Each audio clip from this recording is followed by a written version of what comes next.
Kind of taffy was first created, according to Jersey Shore legend. It was back in 1883. A storm hit Atlantic City. The boardwalk at that same time was smaller and lower than it is today. During the storm, waves easily flooded several businesses with seawater, including a candy shop owned by David Bradley. When the seawater came into contact with the taffy, they liked the taste, and that's kind of the legend of how saltwater taffy began. Who knows if that's true, but that's the story told. 859-238-WHIR, 238-9447. What a great day to get up and get at them here on the Joe Show on this Friday morning, May the 23rd. We start you off this morning playing the national anthem. It's brought to you by Bob Allen Motor Mall and the Hometown Radio Network. The Bob Allen Motor Mall and Hometown Radio Network proudly honor America with the playing of our national anthem.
There you go, Bob Allen Motor Mall, Hometown Radio Network, teaming up every morning to honor America with the playing of our national anthem. Phone number to call in this morning, 859-238-WHIR. We'd love to have you on the show this morning. That's 238-9447 to get birthdays and anniversaries on here. It's a Friday, which means, as always, we do Friday, Saturday, and Sunday birthdays. And I guess with Monday being a holiday, we won't be in and having the show on Monday. If you want to call in your Monday birthdays as well, we can make that happen. 859-238-9447, 238-WHIR. It's a Friday. Here's Johnny. All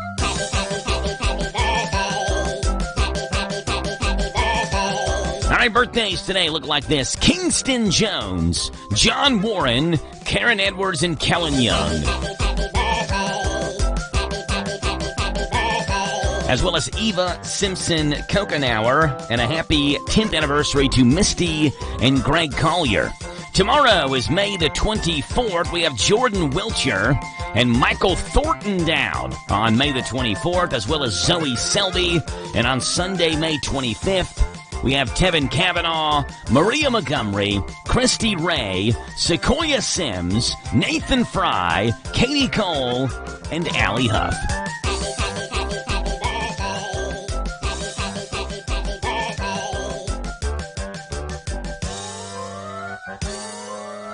There you go, birthdays on this Friday the 23rd, as well as Saturday the 24th and Sunday the 25th. Typical Friday morning show we have lined up for you.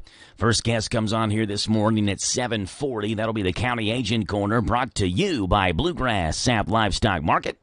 And this morning we have, I believe it's Tyler who's going to call in. Tyler did say yesterday before he hung up on the Thursday morning segment he was going to talk with Caitlin. So it's either Caitlin or Tyler. One of them's calling in for the County Agent's Corner this morning at 7:40. 7:50, Brandon Edwards going to come on the show. Brandon is shooting a new sort of like a documentary series on what makes Danville special. Hometown Heroes, I believe is what he has called this series. And the first video is released tomorrow, and it's going to be a focus on Melton's Deli. That's not Hometown Heroes. It's the Hollow in the Hill. What do I get Hometown Heroes from? It's called the Hollow in the Hill. And the first video is going to be on Melton's Deli, premieres tomorrow night at 8 o'clock. And we're excited to talk to Brandon about this video series and where the idea for this came from and just kind of the stories behind the great people that make Danville and Boyle County a special place. The Hollow and the Hill premieres tomorrow, 8 o'clock on YouTube. And Brandon will join us this morning at 7:50. 8 o'clock in the morning hour this morning. We'll have Dusty on here with the Kentucky Music Preview number 2 at 8:10. He'll be giving us an update on what's going on in this weekend's world of music. 9 o'clock in the morning hour this morning. It's a Trail Talk Friday at 9:10. It's a McClure and Bailey Friday at 9:35. That's the rundown of today's show. We'd love to have you on. Again, our phone number to call in is 859-238 WHIR 238-9447 to get your birthday on the radio this morning. It's 6:18. Sports, as always, starts us off. Nice, cool Friday morning. Get out, go for an early morning walk or something like that. Enjoy the cool weather. Keep your radios tuned in here, and we'll keep you updated and entertained. Sports, right now at 6:15. The Thunder take a 2-0 series lead. College football changes its playoff seeding, and an ex-Major League Baseball player sues the Cincinnati Reds. Those are the headlines on this Friday morning. I'm Joe Mathis, guiding you through these Friday morning sports, starting off in the NBA, where Anthony Edwards brought his aggressiveness to Game 2. Unlike Game 1, Minnesota's reserves delivered an improved performance compared to the first game of the NBA's Western Conference Finals against Oklahoma City, yet the results the same, a Thunder victory. Oklahoma City took Game 2, 118-103, and grabbed control of the series, now holding a 2-0 lead. The series shifts to Minnesota for the next 2 games as the Timberwolves search for answers to the problems the Thunder present. Game 3 is Saturday. The Thunder are in good position to reach the finals for the first time since 2012. Teams that win the first 2 games of a best-of-7 series go on to win the series 92.2% of the time. In college football, the college football playoff will begin to convert this coming year to a straight seeding model that ranks all 12 teams in order of the final playoff rankings of the regular season. The new policy will no longer include an opening round bye for the 4 highest-ranked conference champions, though the 5 top conference winners will still receive automatic playoff bids. Instead, the 4 highest-ranked teams, regardless of conference championships, will receive that bye into the quarterfinals. In the case that one or more of the top 5 ranked conference champions rank outside the top 12 of the final playoff rankings, that team or those teams will move into the top 12 and displace any non-conference winners. In Major League Baseball, a former Milwaukee Brewers first baseman is suing the Cincinnati Reds over an injury at the ballpark he says ended his career. While chasing a foul ball during a June 2023 game at Great American Ballpark, Darren Ruff injured himself in a tarp roller used to cover the infield during bad weather, according to the May 22nd lawsuit filed in Hamilton County, Ohio Common Pleas. He fractured his kneecap and deeply lacerated his right knee, causing him to leave the game and be placed on the 60-day IL. Ruff says the tarp roller had no protective cushioning or cap over the end of the roller, which was made of sharp metal. He also says he couldn't see the exposed metal because the Gorilla Glue advertisement was covering it, according to the lawsuit. That didn't need to happen. I wish it didn't happen, said Ruff in a news release. Players shouldn't have to worry about hidden hazards like that on a major league field. A Cincinnati Reds spokesperson did not immediately return the request for comment. And staying in MLB, a day after being charged with a loss in a defeat against the New York Mets, Boston Red Sox relief pitcher Liam Hendricks posted to Instagram that he and his wife have been receiving death threats, horrible and cruel threats from comments. Quote, just an FYI, threats against my life and my wife's life are horrible and cruel. You need help. A 3-time All-Star, Hendricks revealed in January of 2023 that he had been diagnosed with non-Hodgkin's lymphoma and underwent chemotherapy. He announced he was cancer-free several months later and made a season debut that year in May, but only managed 5 appearances before ultimately undergoing Tommy John surgery that cost him the entire 2024 campaign. Those are the headlines on this Friday morning. I'm Joe Mathis for the Hometown Radio Network. Did you know that WHIR AM 1230 is the talk of the town? We're not spreading gossip. We're just letting you know where the best talk radio is found all day, every day. Mornings begin with Danville's own Joe Mathis and The Joe Show. Hey, this is Joe Mathis. Wake up to what you missed. News, weather, sports, and local guests. Followed by Kentucky Sports Radio with Matt Jones. Welcome, everyone. Kentucky Sports Radio. I'm Matt Jones. Then, the man who has an opinion about everything, Tomas Mauricio. I'm Tomas Mauricio. I invite you to tune in. Starting at noon with Advocates for America. Then at 3, it's the best-known name in news, Sean Hannity. Join me, Sean Hannity, on WHIR. Then, Joe Pag starts off weekday evenings at 6 with his take on the day's news, mixed with his fun parody songs about the news. Hey, it's Joe Pag on WHIR. Afterwards, at 10, it's the unique world of John B. Wells on WHIR with his Caravan to Midnight show. This is John B. Wells, WHIR, AM 1230 and FM 103.9. These guys have a lot to say, and they'll be glad to have you join them every weekday on your home for news, talk, sports. AM 1230, WHIR, the talk of the town. Summertime, summertime, summertime, summertime. We're all ready for some summertime fun and at a big deals price. Go to Beach Bend Park and Splash Lagoon Water Park with admission tickets just $30 at Big Deals online store at hometownlive.net. They're determined and dedicated to providing safe, clean fun for all guests this summer. Beach Bend has rides for everyone in the family, including the nationally recognized Kentucky Rumbler wooden roller coaster. There's the whole family ride, the wet adventure down the Whitewater Express. And there's plenty of fun at Splash Lagoon Water Park. A day of summer fun, plus included with your admission ticket, you get free parking, free sunscreen, free tubes, all at Beach Bend Park in Bowling Green. Just a 2-hour drive away, so get ready to pack up and go to Beach Bend Park with admission tickets just $30 for a full day of fun in the sun. Go to hometownlive.net and click on Big Deal. So shop now! Shop now, buy now. Also save $5 on Pioneer Playhouse tickets. Serving Boyle County seniors, a gathering place. Our Adult Day Healthcare Services provide independence through assistance for adults with special needs ages 21 and over. Our participants enjoy games, reality orientation, cognitive and physical activities, exercise, music and craft programs, while offering families freedom and peace of mind knowing their loved ones are cared for in a safe, supportive environment. Visit thegatheringplace.org, follow on Facebook and Instagram for more info. This Joe Show weather report brought to you by... It's brought to you by our friends over at All Together Recovery Center, Danville's first residential addiction center for men, offering life-saving, compassionate care for drug and alcohol addiction. All Together Recovery Center is now open right here in Danville. All right, sunshine high today, 66. Low tonight, 47. Sunshine and 70 is the high tomorrow. Sunday, chance of rain showers and thunderstorms and a high of 66. Right now, 6:25 in the morning, 46 degrees on this 23rd day of May, 05-2325 on your calendar, and so glad to have you on the show on this Friday morning. One more work day to make it through for many of us until we get to celebrate the long holiday weekend. Hey, celebrity birthdays on this 23rd day of May. Here we go, starting off on this date 67 years ago, where actor and comedian Drew Carey was born, best known for his past TV show, The Drew Carey Show, and the current host of The Price is Right. Drew Carey, 67 years old today. Man, a liquor store with a window on the side where you can buy whiskey, beer, whatever you want while you're driving. God bless America.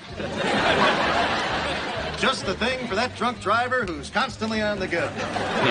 Drew Carey, 67 years old today. The late Rosemary Clooney would have been 97 today. Actress, the aunt to George Clooney in the classic film White Christmas, where she was one of the Haynes sisters, though she actually sang both parts. As her co-star Vera Ellen was everything but a singer. Rosemary Clooney, born on this day, would have been 97 years old today. Other celebrity birthdays, Kim Jennings is 51. Game show contestant turned Jeopardy host. He broke the record for the longest winning streak on Jeopardy, won over $2.5 million over 74 straight games before he was defeated by challenger Nancy Zerg on his 75th appearance in 2004.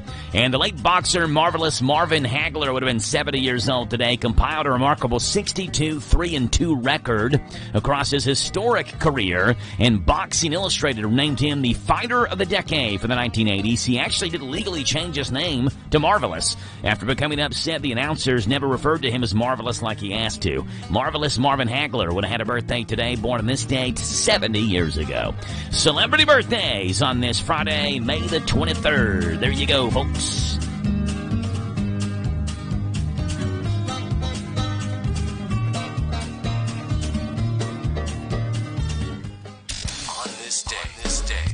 In country music. Yes, sirree. It was on this day in country music history, looking back at the year in country music 1945, where Misty Morgan was born in Buffalo, New York. She, along with her husband Jack Blanchard, had hits in the 1970s. It was on this day in country music history 1951. Judy Rodman, born country music singer, Riverside, California, had one big-time hit in the mid-1980s, a song that went number one, and it was on this date, country music history, in the year 1958. Cleveland, Ohio is the place, and Shelley West is the artist, country music singer. And that's what's gone on this date, May 23rd. In country music history. A little girl power today. All three of our features in our This Date in Country Music History are females. Starting off in this date, 1945, where Misty Morgan was born.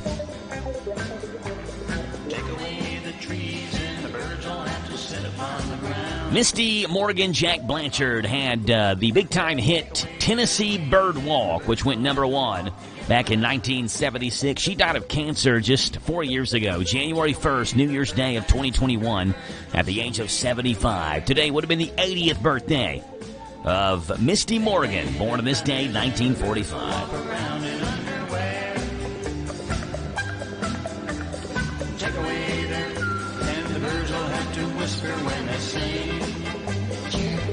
It was on this day, country music history, 1951. We go to Riverside, California, where Judy Rodman was born. In the mid-'80s, scored this number one hit.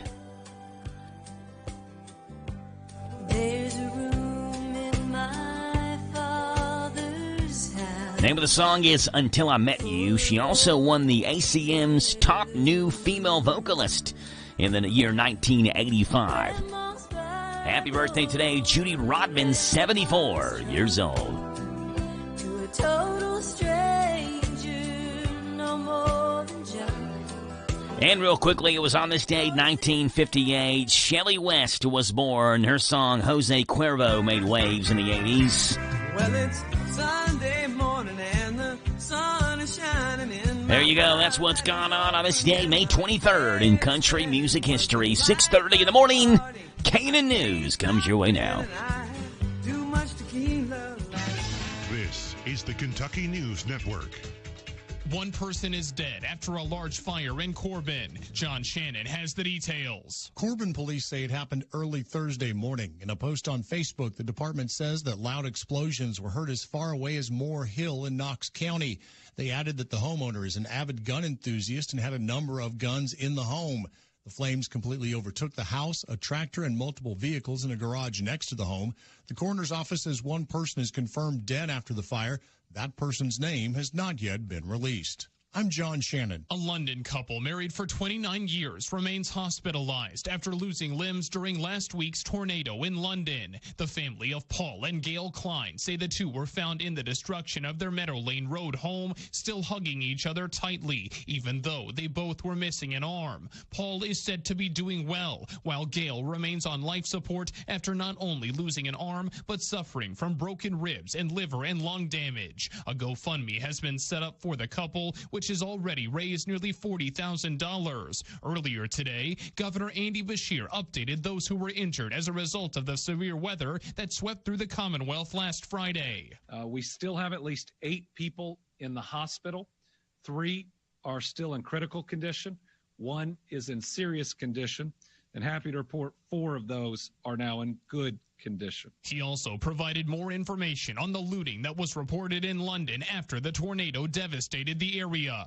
There have been 2 reports of suspicious persons in the storm perimeter. Troopers investigated both incidents and made arrests on non-related active warrants. 1 theft complaint has been received and is under investigation. Bashir also said that the death toll stands at 19. I'm Joe Lincoln. This is the Kentucky News Network. Sutton Pharmacy, friendly service from people you know. Generations of serving our community, immunizations, prescriptions, and so much more. Helpful people, free local delivery, mobile app refills right to your door. Visit SuttonRx.com.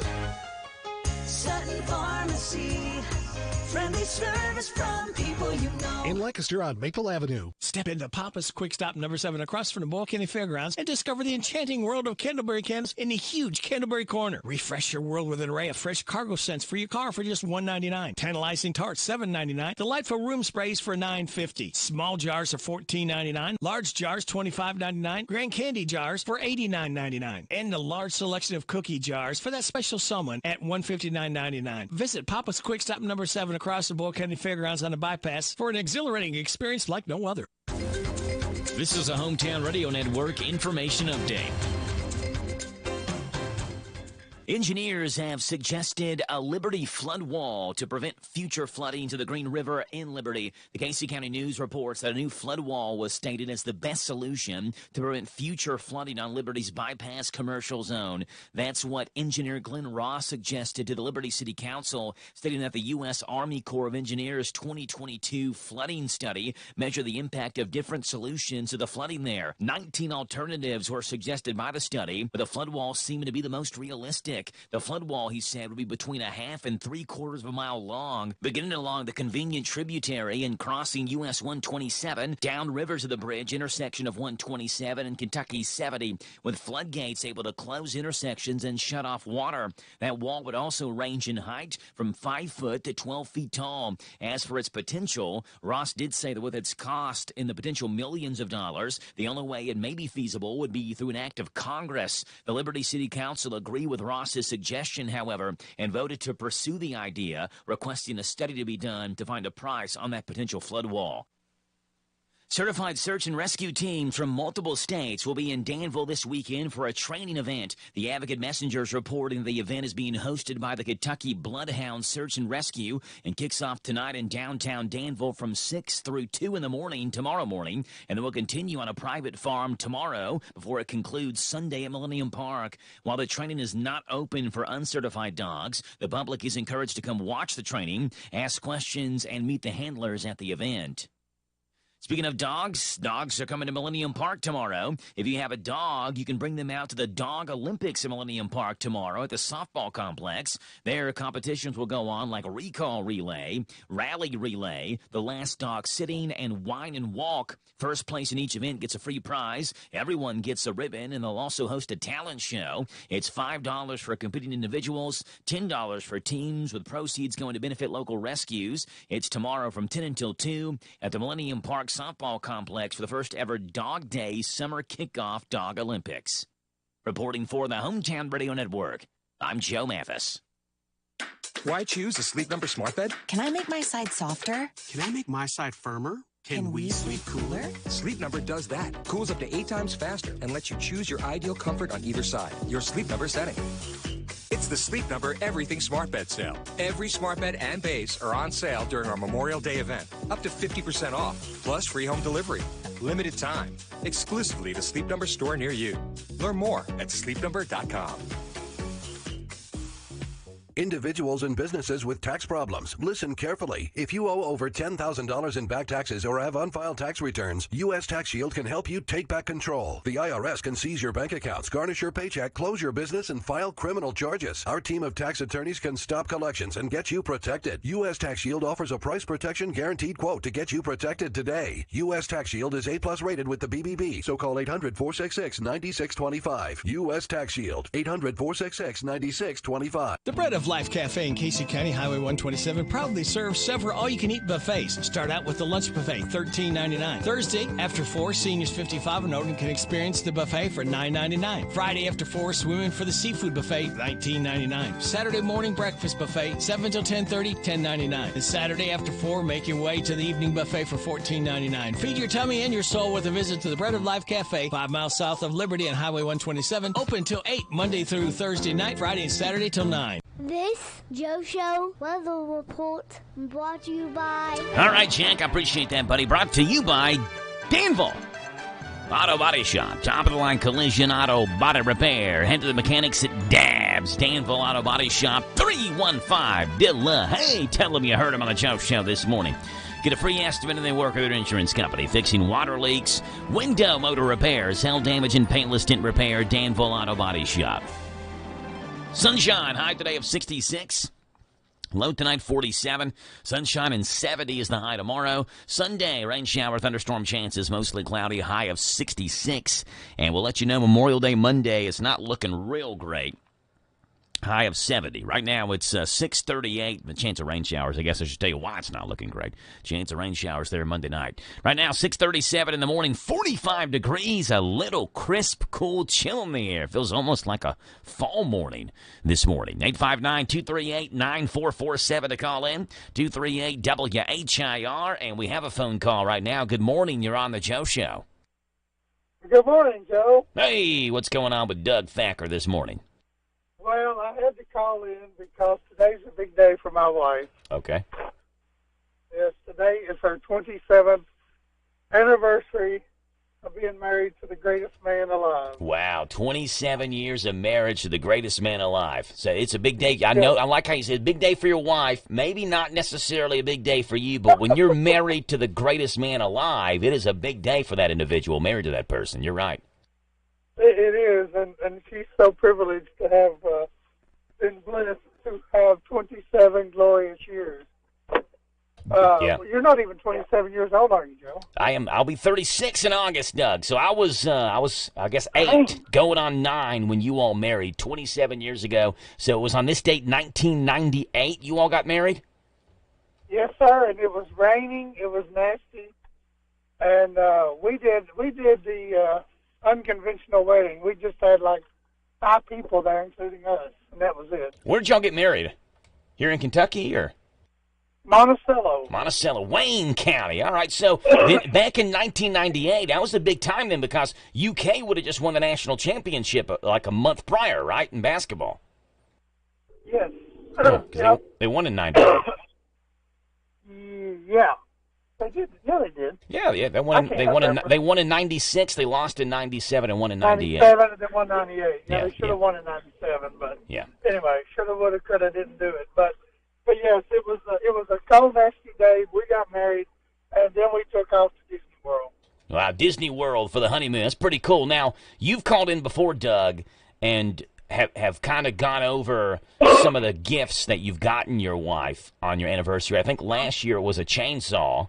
So what is it that you plan on getting her for number 20? I think you said 28. You're number 27. You're number 20. What are you getting your wife for year number 27?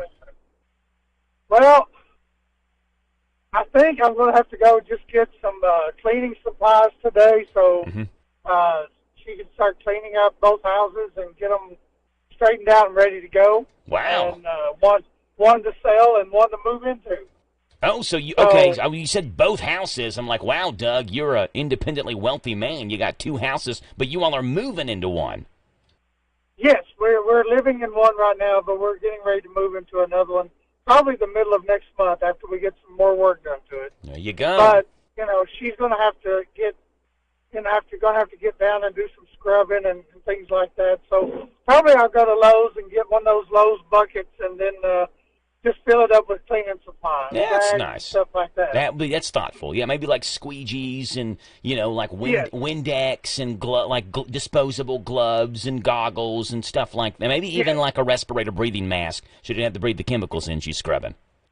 Yeah, I don't want anything to happen to her. Yeah, so, that's sweet. Yeah, I'll get a breathing mask so she doesn't get sick anyway. So Love I that. want her to enjoy cleaning her new home.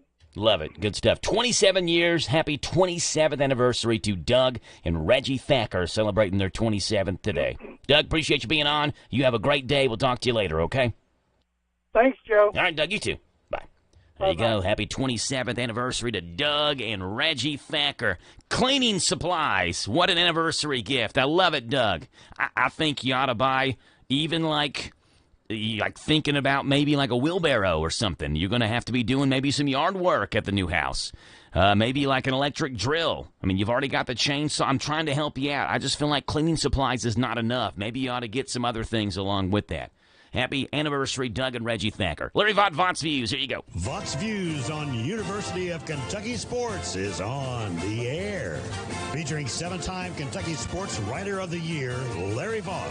When you listen to Kentucky coach Mark Pope talk about next season, it's no surprise he spends a lot of time sharing how excited he is about the transfers he has added to the roster. If you are paying attention, it seems that Pope continues to talk more and more about Brandon Garrison. The former McDonald's All-American had a solid freshman season at Oklahoma State before transferring to Kentucky, where he played behind Amari Williams, but still took what Coach Mark Pope considered a major step forward with his overall play last season. Remember yesterday I told you how Pope was expecting incoming freshman Jasper Johnson to be a superstar, but Pope is also openly talking about Garrison being ready to emerge as a superstar next season also. Maybe Pope is saying that to get Garrison to focus even more on summer workouts, because the Kentucky coach says Garrison has a very precise agenda of things he plans to work on this summer to help his game. Vaught's Views will return in a moment. The only competition that really matters is you versus you. And with the performance of Veltima fungicide from BASF, you can take your best results even further. Veltima fungicide is on your side to out-yield the competition by an average of 7 bushels per acre, but you've never been average. Beat your own record, get every bushel you deserve, and make this your best season yet with Veltima fungicide from BASF. Always read and follow label directions.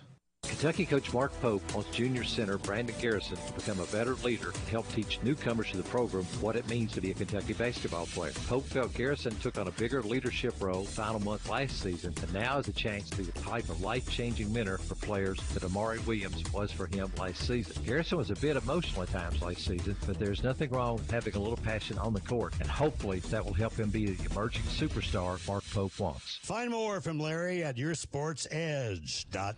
There you go. Love it. Larry Vaught, Vaught's Views, Mondays through Fridays right here on The Joe Show at this time. Tell you what, let's go straight into our world of good news action for you on this Friday morning. Are you tired of the gloom and doom that saturates your daily news? Well, of course you are.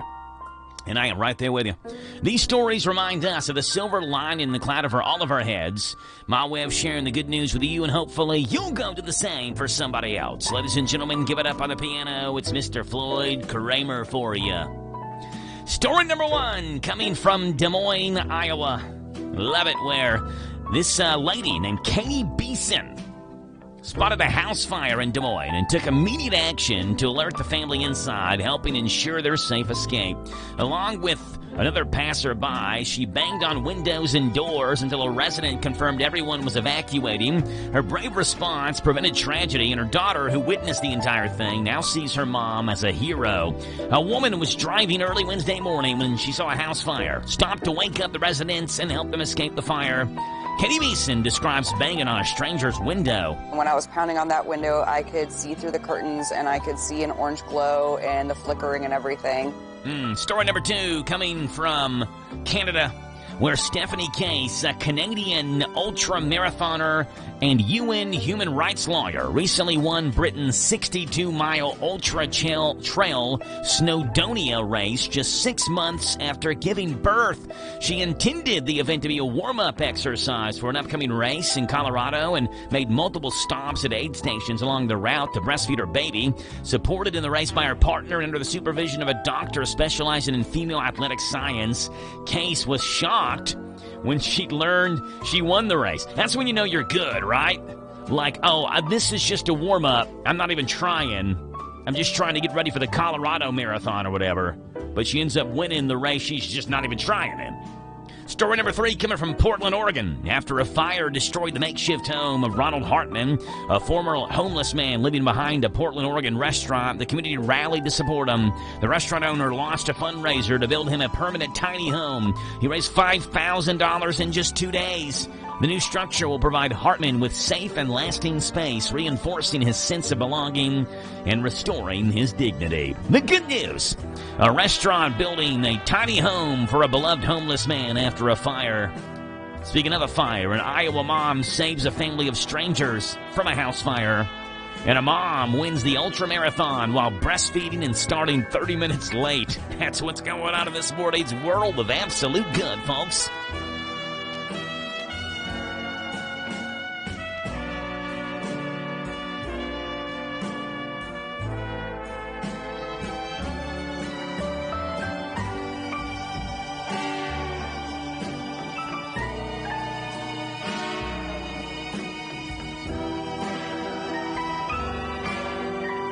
Still Innocent Sunrise is coming your way next here on the Joe Show, and so is PRN's Garage Pass. Floyd Kramer, take us home, buddy. It's all yours.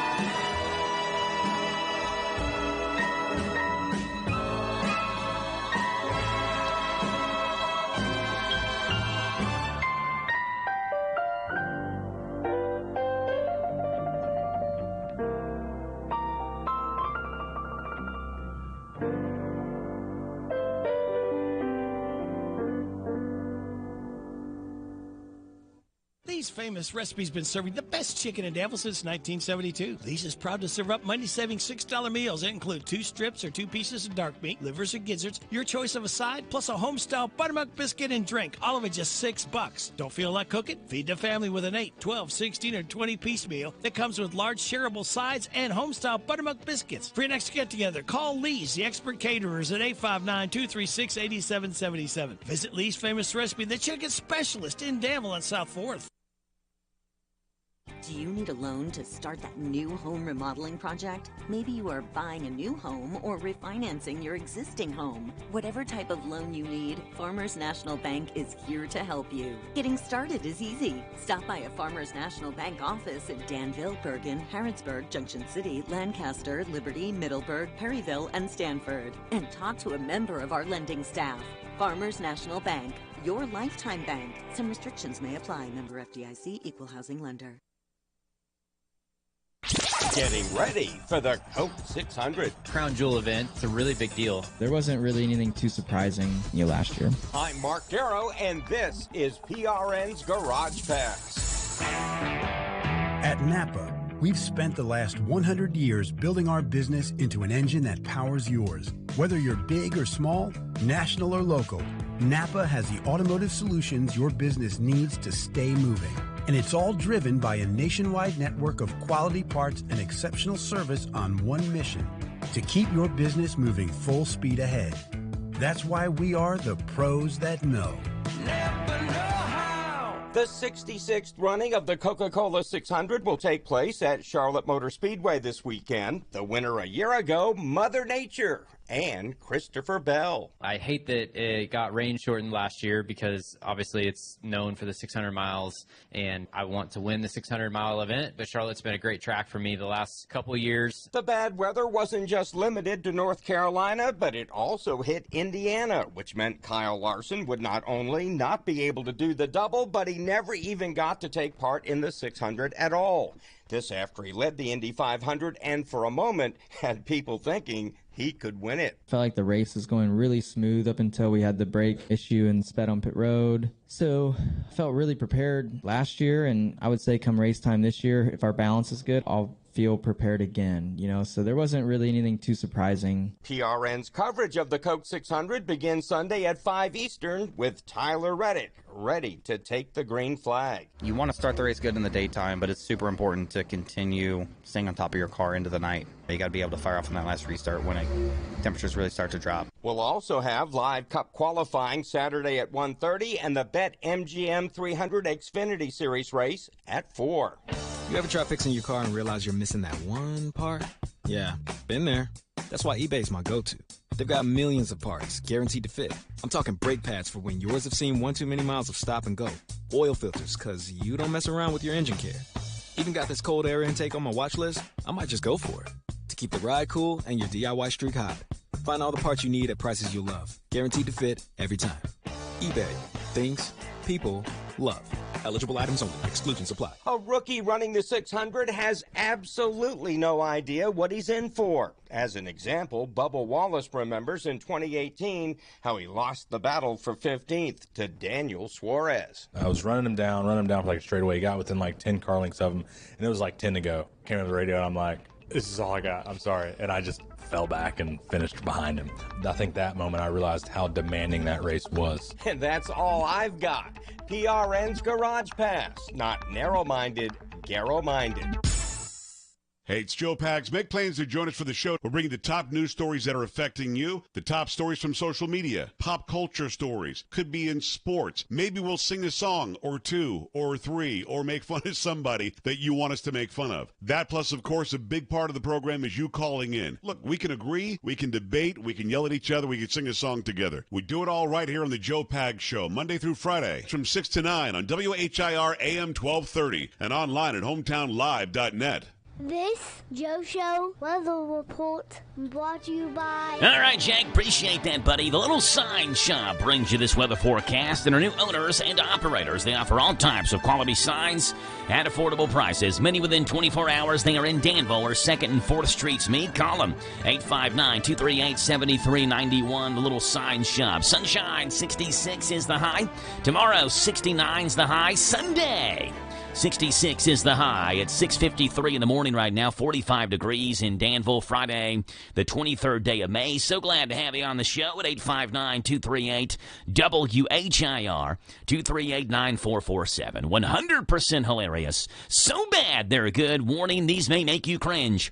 It's time for everyone's 6th favorite segment on the Joe Show every morning. It is the Dad Joke of the Day. Here we go. Dad Joke of the Day. The Dad Joke of the Day. Did you know that 1.7% of Americans over the age of 30 are married to their third cousin? 1.7% of Americans over the age of 30 are married to their third cousin. I'm not sure why they didn't figure out if they married their first two cousins, personally. But how many times you got to marry a cousin before you figure out this ain't going to work out? The Dad Joke of the Day, Mondays through Fridays, right here on the Joe Show. At this time.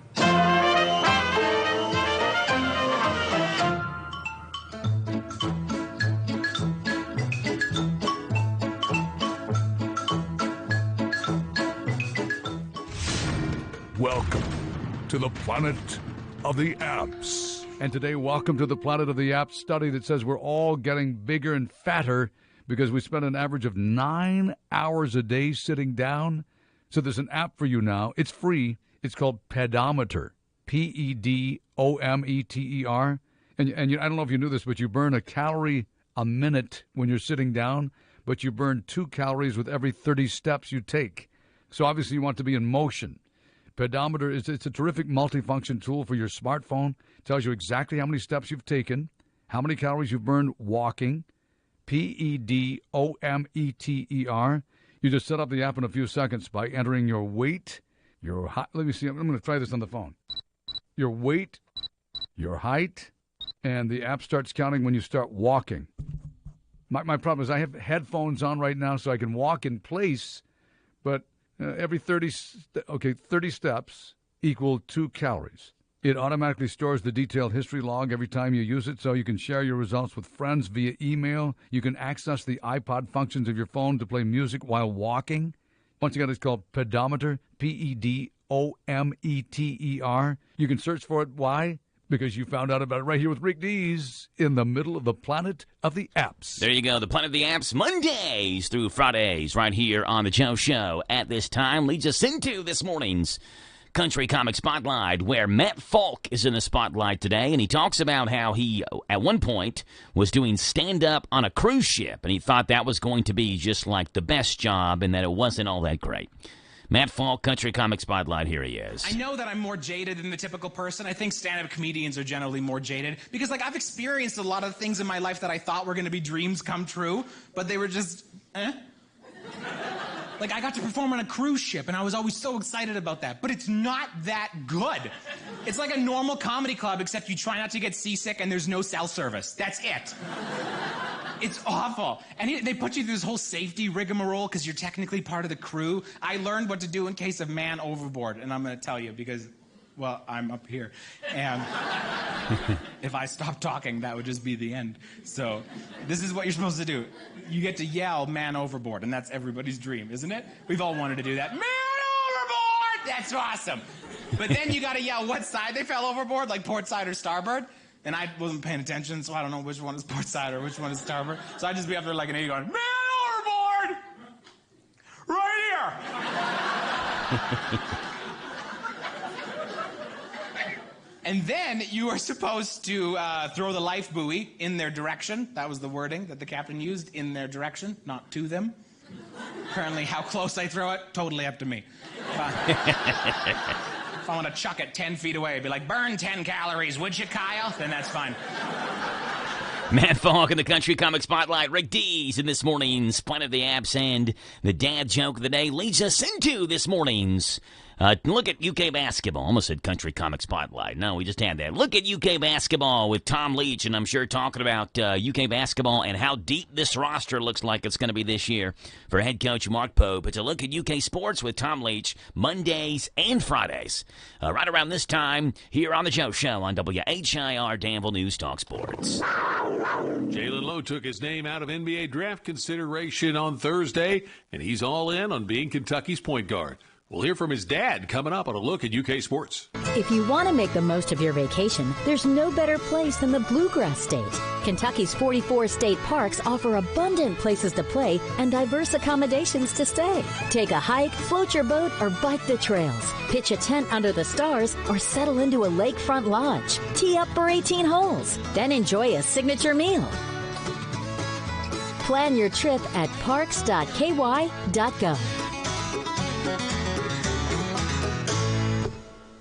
Marlon Lowe is the father of Jalen Lowe, who's on target to be Kentucky's point guard next season after taking his name out of NBA draft consideration on Thursday. His shooting numbers weren't great last season at Pitt, but his dad says an injured finger was part of the problem. He's fine now, but, he played through it. That's one of the things we do. We don't complain about anything, and if you're going to step on the floor, you got to be ready to take whatever comes with it, and that's what he did.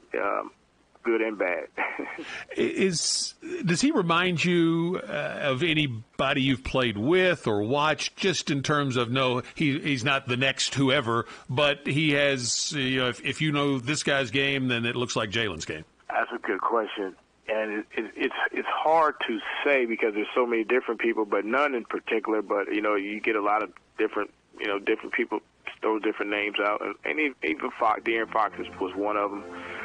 But he's got a lot of different things to his game. He's got the Max. He told me he loves watching Tyrese Maxey. He loves watching Fox.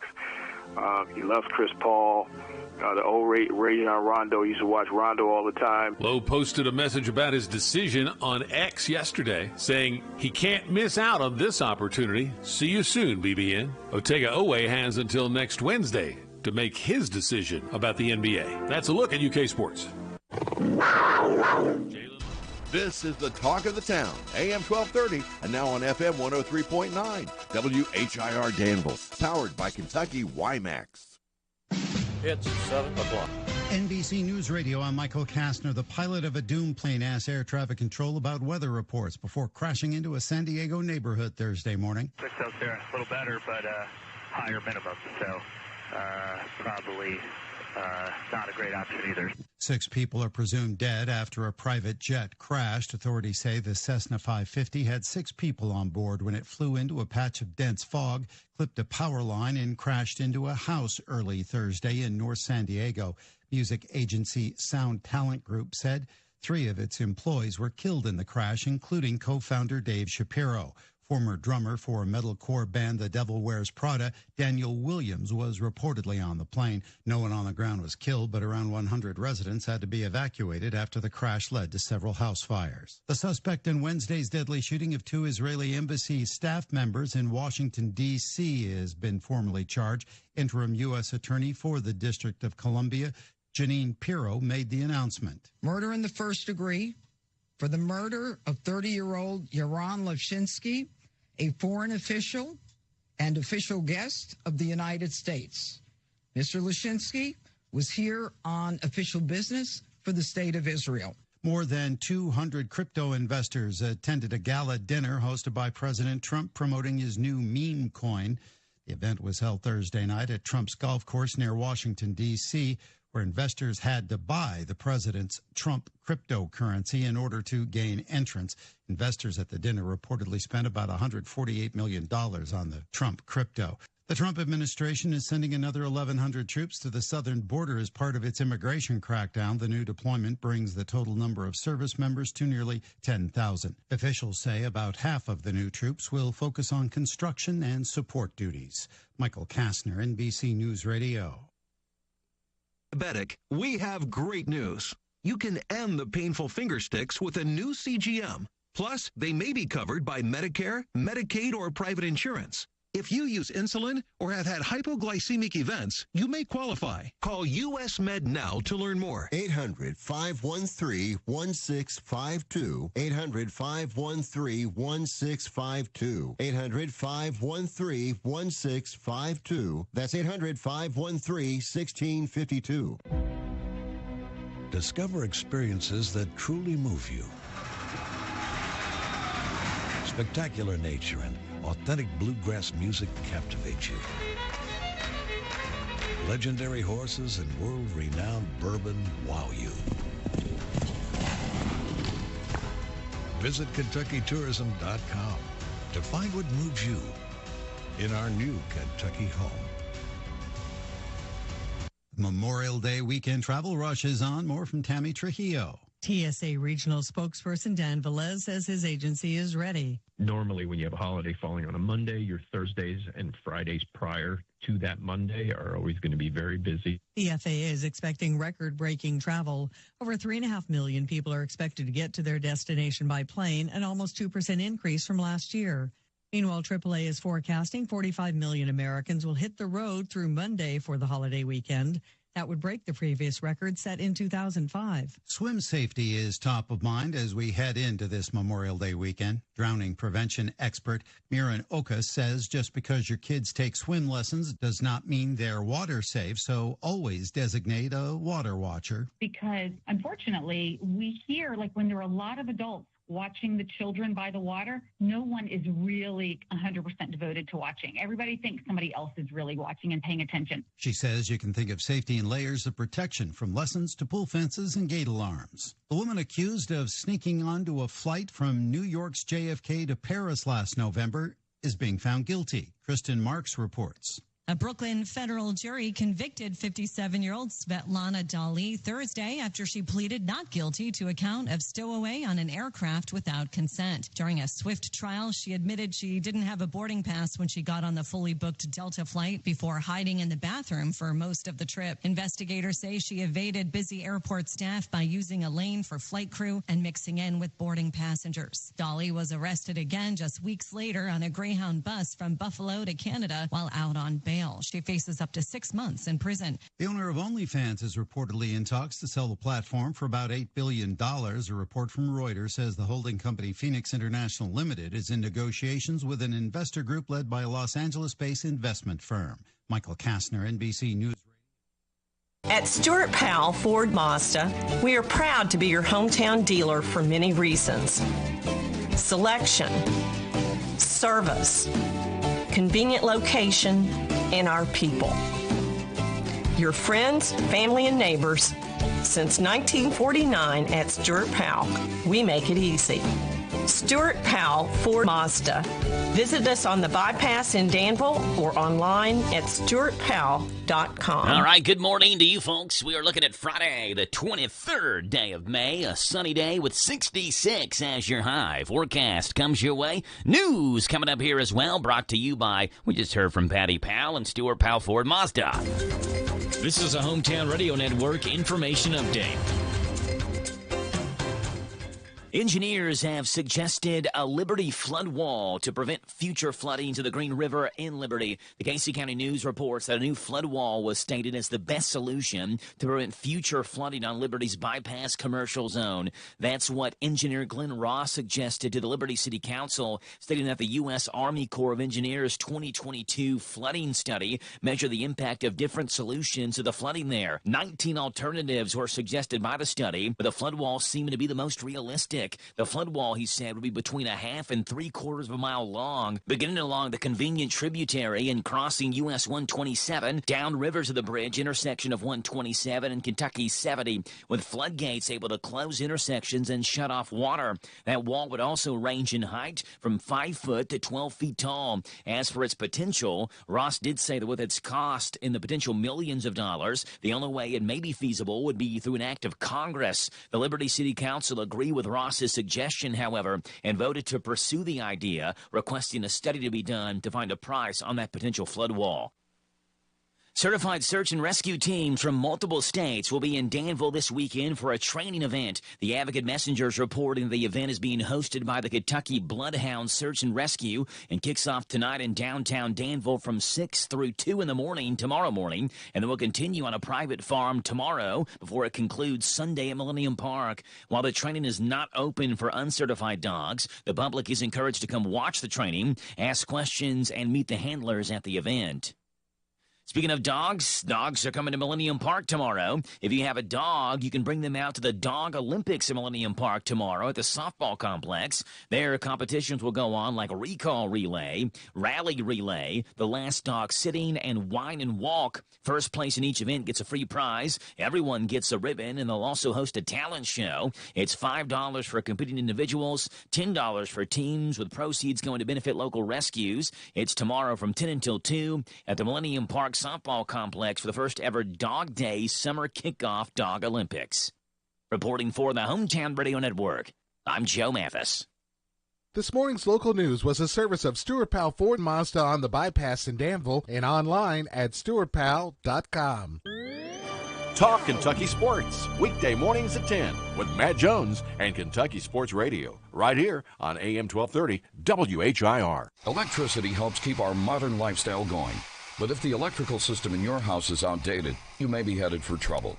Watch for these symptoms of electrical problems: replacing fuses or resetting circuit breakers frequently, switch plates, outlet covers, cords, or plugs that are warm, cut, broken, or cracked insulation on electrical wiring. If these symptoms are present, you need a safety inspection by a licensed inspector. To learn more, talk to your electric cooperative. And that's Intercounty Energy, a Touchstone Energy cooperative. I'm Adam Hopkins, Security Officer at Farmers National Bank. If you receive a call from what looks to be your bank and are asked for your account number or online banking password, don't give it to them. This is a scam. Your bank already has this information. Call your bank to verify requests. It's racing's biggest day this Sunday. 1,100 miles of racing live on WHIR. It's the Indy 500 and the Coca-Cola 600 that adds up to 1,100 miles of racing. Coverage starts at noon with Indy 500. Then stay tuned for NASCAR's longest race of the year. Live from Charlotte, the 600 coverage starts this Sunday afternoon at 5. Don't miss a lap on your station for racing. WHIR,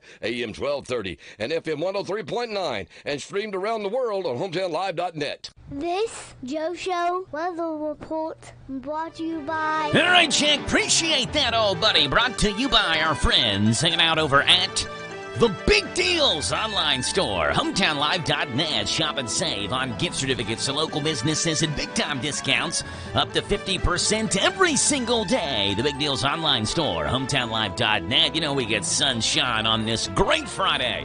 High of 66, hello tonight of 47. Going to be a chilly one overnight tonight, and I'm just thinking into tomorrow morning where we start our baseball tournament for our team tomorrow at 8 o'clock in the morning. Going to be a chilly one on the 7U slot. sliders tomorrow morning. Get a high of 70. Sunday, rain shower, thunderstorm chances, mostly cloudy, and a high tomorrow 66. Right now it's 7:11 in the morning, 44 degrees, and so happy to have you on the Joe Show. On this Friday morning, 859-238-WHIR is your phone number to call in, 238-9447. President Donald Trump's feeling good after his big, beautiful bill passed the House and now moves on to the Senate for Trump's big, beautiful bill. Check out the ad for it. Hi, folks. It's your favorite president, Donald Trump. And the House approved my big, beautiful bill. Want to know everything you need to know about the big, beautiful bill? Then call the Trump Big, Beautiful Bill hotline, and I'll answer your questions. Trump Big Beautiful Bill hotline. What do you want to know?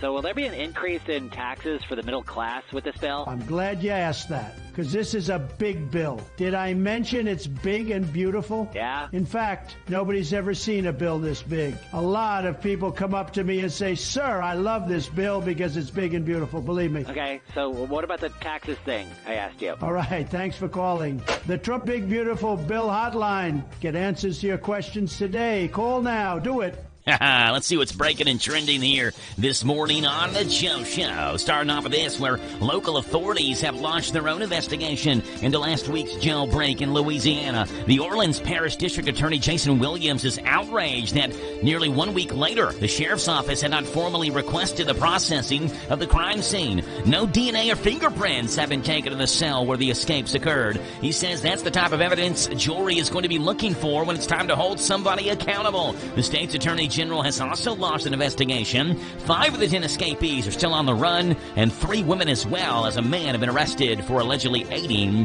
those fugitives. Health Secretary RFK Jr. says make America Healthy Again is a report to call to action for common sense. It's a roadmap for Kennedy, who he believes federal agencies can help use to reduce chronic childhood illnesses. At the top of the list was poor diet, with an estimated 70% of U.S. kids' calories coming from ultra-processed foods. Other main points from the Make America Healthy Again report include too many environmental chemicals in our food chain, lack of activity and chronic stress, and an overprescription of medications for kids. Kennedy says the U.S. must act decisively to reverse the childhood chronic disease crisis, and a plan will be released in about 100 days. He also noted that there is no budget to support the initiative, and there's no concrete policy that could be funded in a budget. The industries targeted by the report have lobbied hard to tone down the threat to children's health. The House passed the One Big Beautiful Bill Act early yesterday by a razor-thin 215-214 vote, pushing President Donald Trump's plan for tax cuts, immigration changes, and program cuts. House Speaker Mike Johnson worked hard to get it through. Even though some Republicans didn't like parts of it, they argued for deeper spending cuts, but many gave in after talks with Trump. The bill now goes to the Senate, where Republicans, led by Senator John Thune, plan to make changes. They want to tweak some things they don't agree with, like how much it adds to the national debt. Trump is pushing the Senate to act fast and send the bill to his desk. The bill includes tax breaks, Medicaid and Medicare cuts, and more border security money, but it faces a tough road ahead in the Senate. A small plane crashed into a San Diego military housing neighborhood early yesterday, killing at least 3 people from a music talent agency, including its co-founder, Dave Shapiro. The Cessna 550, carrying 6 people, hit a power line in foggy weather around 3:45 in the morning near Montgomery Gibbs Executive Airport. The crash sparked fires, damaging about 15 homes and several cars in the Murphy Canyon area. Jet fuel spilled, creating a huge debris field and forcing evacuations. No one on the ground died, but 8 residents did have minor injuries. I can't quite put words to describe what this scene looks like, but with the jet fuel going down the street and everything on fire all at once, it was pretty horrific to see. The U.S. Secretary and Treasury Department will stop making new pennies next year after President Donald Trump called the coin wasteful. It costs 3.69 cents to make each penny, which is mostly zinc with a bit of copper, leading to a loss of $85.3 million in 2024. The Treasury said the U.S. Mint ordered its last batch of penny blanks this month and will stop production once they're used up. This move is expected to save $56 million a year. There are 114 billion pennies in circulation, but people rarely use them thanks to the spread of digital payment methods. The decision usually needs Congress's approval, but a legal expert says the Treasury Secretary can stop minting pennies. This makes the penny the 12th U.S. coin to be retired. You think about other coins that have been retired. The half-cent, the 2-cent coin, which were stopped because they were too costly, are not used much. That's what's breaking and trending this morning here on The Joe Show on 103.9 FM, WHIR, Danville News Talk Sports. The Big Daddy makes his morning debut coming up after this. We'll see what movies are making their debut in a Feature Flick Friday. We got a lot to talk about in The Joe Show. Don't go anywhere. Big Daddy is coming up next. This Steve Bertram Sports Report is a service of Stuart Powell Ford and Mazda on the Danville Bypass and online at stuartpowell.com. Hi, this is Fred Sizemore with Stuart Powell Ford and Mazda here on the Bypass in Danville, where we make buying a vehicle easy. No fast talk, no high-pressure sales, no gimmicks or silly commercials. Just honest deals and a team that takes pride in doing business the right way. For over 75 years, we've built trust by treating our customers like family, offering fair prices and making sure you drive away with confidence. Stop by today and see just how easy it is to do business with us. Come to Stuart Powell, we can do business. Stop in at 225 South Danville Bypass. Hello, Central Kentucky. I'm Steve Bertram with sports. The NBA's most valuable player, former Kentucky sixth man, Shai Gilgeous-Alexander, received his big trophy last night in front of the home fans. Then he went out and showed why he was the best in the league. Alexander poured in 38 points and dished out 8 assists as Oklahoma City crushed Minnesota 118-100 in the Western Division Finals. Thunder now holds a 2-0 lead in their best of 7. Tonight, Indiana is at New York for Game 2 of the East Finals, where the Pacers lead the Knicks 1-0. Hometown Radio has a big weekend of auto racing for you. Join us around noon Sunday for the Indianapolis 500, followed by NASCAR Cup action with the Coca-Cola 600. We'll have Xfinity action from Charlotte at 4 o'clock Saturday afternoon. It's all on WHIR-FM 103.9. In the NHL playoffs, Florida took another step toward capturing Lord Stanley's Cup in back-to-back seasons. The Panthers blanked the Carolina Hurricanes to take a 2-0 lead in the East Finals. Final score, Florida 5, Carolina 0. In Major League Baseball yesterday, the Phillies and Angels both won, extending their winning streaks to 7. Elsewhere, it was the Guardians 7, Tigers 0, Nationals 8, Braves 7 in 10 innings, Brewers 8, Pirates 5, Yankees 1, Rangers 0, Blue Jays 7, Padres 6 in 11 innings, Astros 9, Mariners 2, and the Orioles and Red Sox were rained out in Boston. Tonight, Cincinnati entertains the Chicago Cubs. In the SEC baseball tournament, Tennessee and Vanderbilt have advanced to one semifinal game, while the semifinalist in the other will be known later today in Hoover, Alabama. Arkansas plays Ole Miss, and Texas A&M takes on LSU. The semis are tomorrow with the finals Sunday. In the finals of the middle school Salt River Conference baseball tournament last night, host Anderson County rolled past Boyle County 16-3 in 5 innings. That's sports. God bless America. I'm Steve Bertram on the Hometown Radio Network. This Joe Show weather report brought to you by... It's brought to you by our friends hanging out over at the Big Deals online store, hometownlive.net. Shop and save on gift certificates to local businesses at big-time discounts. Entertainment tickets available as well. Shop and save up to 50% every day. The Big Deals online store, hometownlive.net. Sunshine, high of 66, a low tonight 47. Sunshine and 70 the high tomorrow. Sunday, rain shower, thunderstorm chances, mostly cloudy, and a high of 66. Right now it's 7:20 in the morning, 45 degrees on this Friday, the 23rd day of May, and so glad to have you right here on The Joe Show on WHIR, 859-238-9447, 238-WHIR to get to your birthdays and your anniversaries on the radio. It's a Feature Flick Friday, and it's a really big weekend for movie releases this weekend. 2 big ones coming out in theaters this weekend.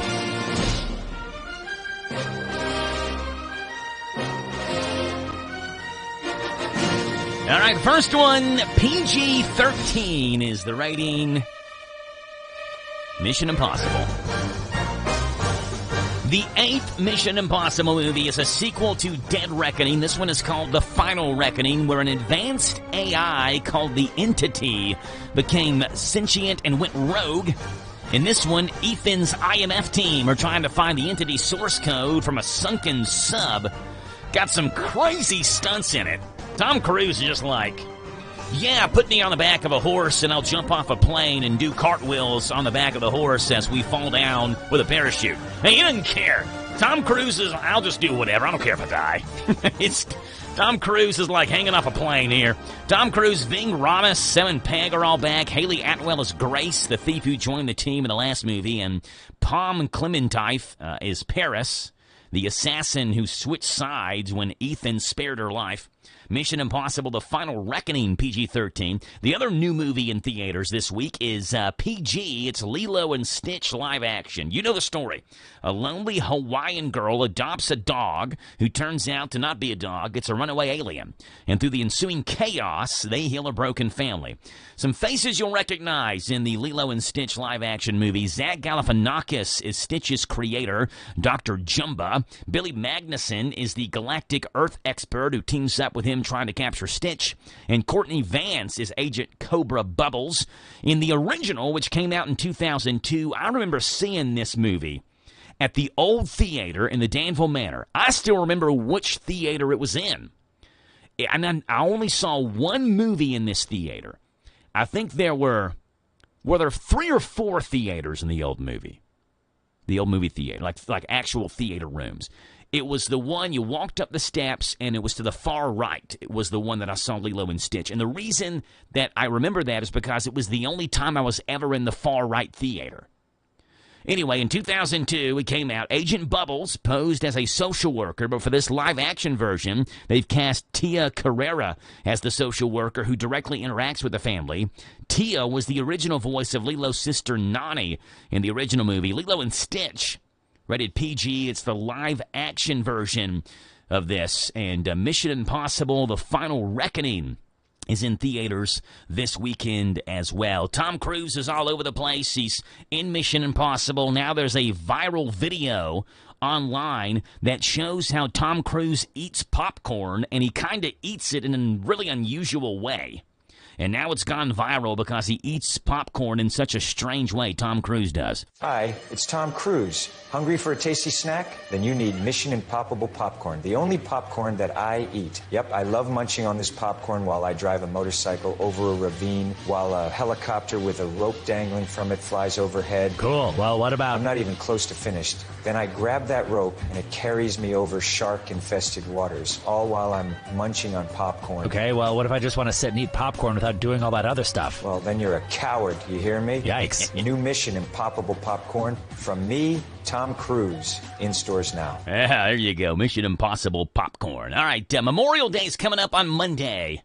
A lot going on next week. Memorial Day Monday. You got the Brass Band Festival starting next weekend as well. And as we head into the Memorial Day weekend, research reveals some pretty fun facts and stats about the holiday. It is a federal holiday to honor the U.S. military personnel who died while serving in the United States Armed Forces. That is the official reason for Memorial Day, but it's also unofficially become the start to summer. 95% of companies close for Memorial Day. I won't be in studio Memorial Day. We'll be closed here at the radio station, so, we're honoring the holiday just like 95% of companies are. Schools are out, things of that nature. Ahead of what will be a 3-day weekend for a lot of us, research reveals some fun facts and stats about Memorial Day. Over 47 million veterans have served in the U.S. military during wartime, and we salute all 47 million of them.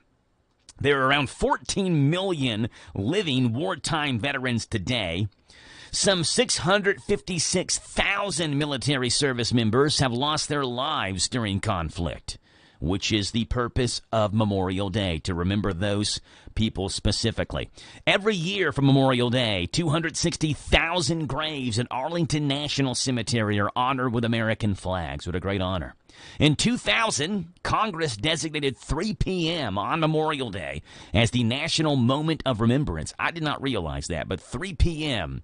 is kind of considered the time where you take time to remember those who sacrificed their lives on Memorial Day. 3 p.m., and that was designated by Congress a quarter century ago, back in 2000. Surprisingly, 25 U.S. cities claim to be the birthplace of Memorial Day. We know we love the holiday. It's a great holiday to remember, to get together with friends and family as well. Where did it start? Well, 25 U.S. cities claim to be the one that started it. Not so surprising, however, is this. Most Americans, 58%, plan to attend some sort of barbecue this weekend.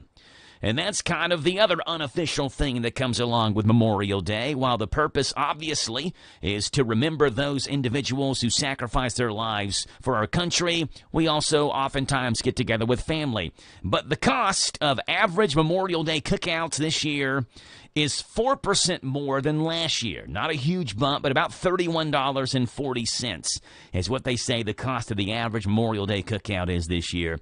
From this point, from Monday Memorial Day through Labor Day in September, 808 hot dogs are consumed in this country every single second. That is mind-blowing. 808 hot dogs every second. That's 7 billion total hot dogs that'll be eaten beginning Monday on Memorial Day through Labor Day in September. It is also the second best day for beer sales.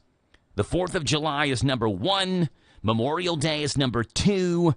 Labor Day is number 3. More beer is sold on Memorial Day than any other day of the year except for Independence Day. And over 100 million households around the world will watch the National Memorial Day Parade on TV. Features 24 marching bands and 1,000 active-duty military members. Memorial Day is on Monday, as we remember those who gave their lives for our country. It's 7:27 in the morning. We are back in a minute and a half to wrap up this first half hour on the Joe Show in the 7 o'clock hour. So you want to be a recycling hero in Danville with curbside pickup, or impress the fine folks at Boyle County Recycling Center? Pay attention, because it's a little more than just breathing air and tossing your stuff in the bin. Only plastics marked with numbers 1 and 2 make the cut. Got it? Great. And don't just toss in goo-covered spaghetti jars or soda cans. Rinse those bad boys. Gotta be squeaky clean, shiny happy, bone dry. Bonus tip, this also applies to your metal cans, whether they're steel, tin, or aluminum. Seriously, don't mix in that oil-stained tin foil hat. Got a hoarding problem with cardboard, catalogs, and magazines that rival a library? Set them free to reincarnate. Cereal boxes, office paper, they're all up for this new spiritual paper journey. And listen up, confetti enthusiasts, bag that shredded paper. Sorry, folks. Glass is not welcome to the recyclables party, but hey, give yourself a high five for recycling right. Boyle County's our home, so let's keep it clean. This is Randy Gipp Graham. If you want to start your weekend off in a winning way, propelling you into a new work week, then join with our team every Saturday morning at 7 o'clock on the Kentucky Power Hour. Sure, we talk current events, politics, a little sports, and a lot about leadership, but with you, the listener, in mind. So start your day off in a winning way.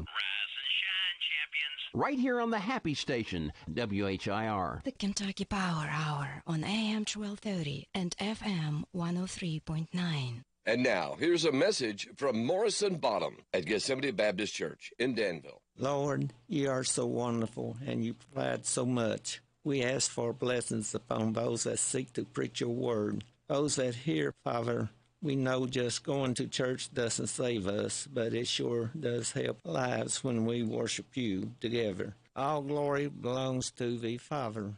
Amen. A message from Gethsemane Baptist Church in Danville, across from Berkman Mill. Listen to WHIR online at hometownlive.net, powered by Kentucky, YMAX.com.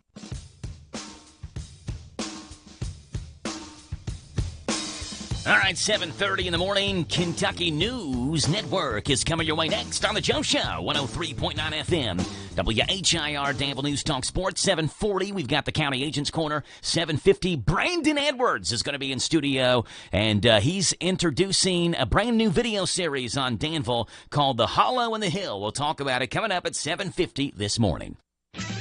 This is the Kentucky News Network. At least 4 candidates will oppose U.S. Representative Thomas Massie next year.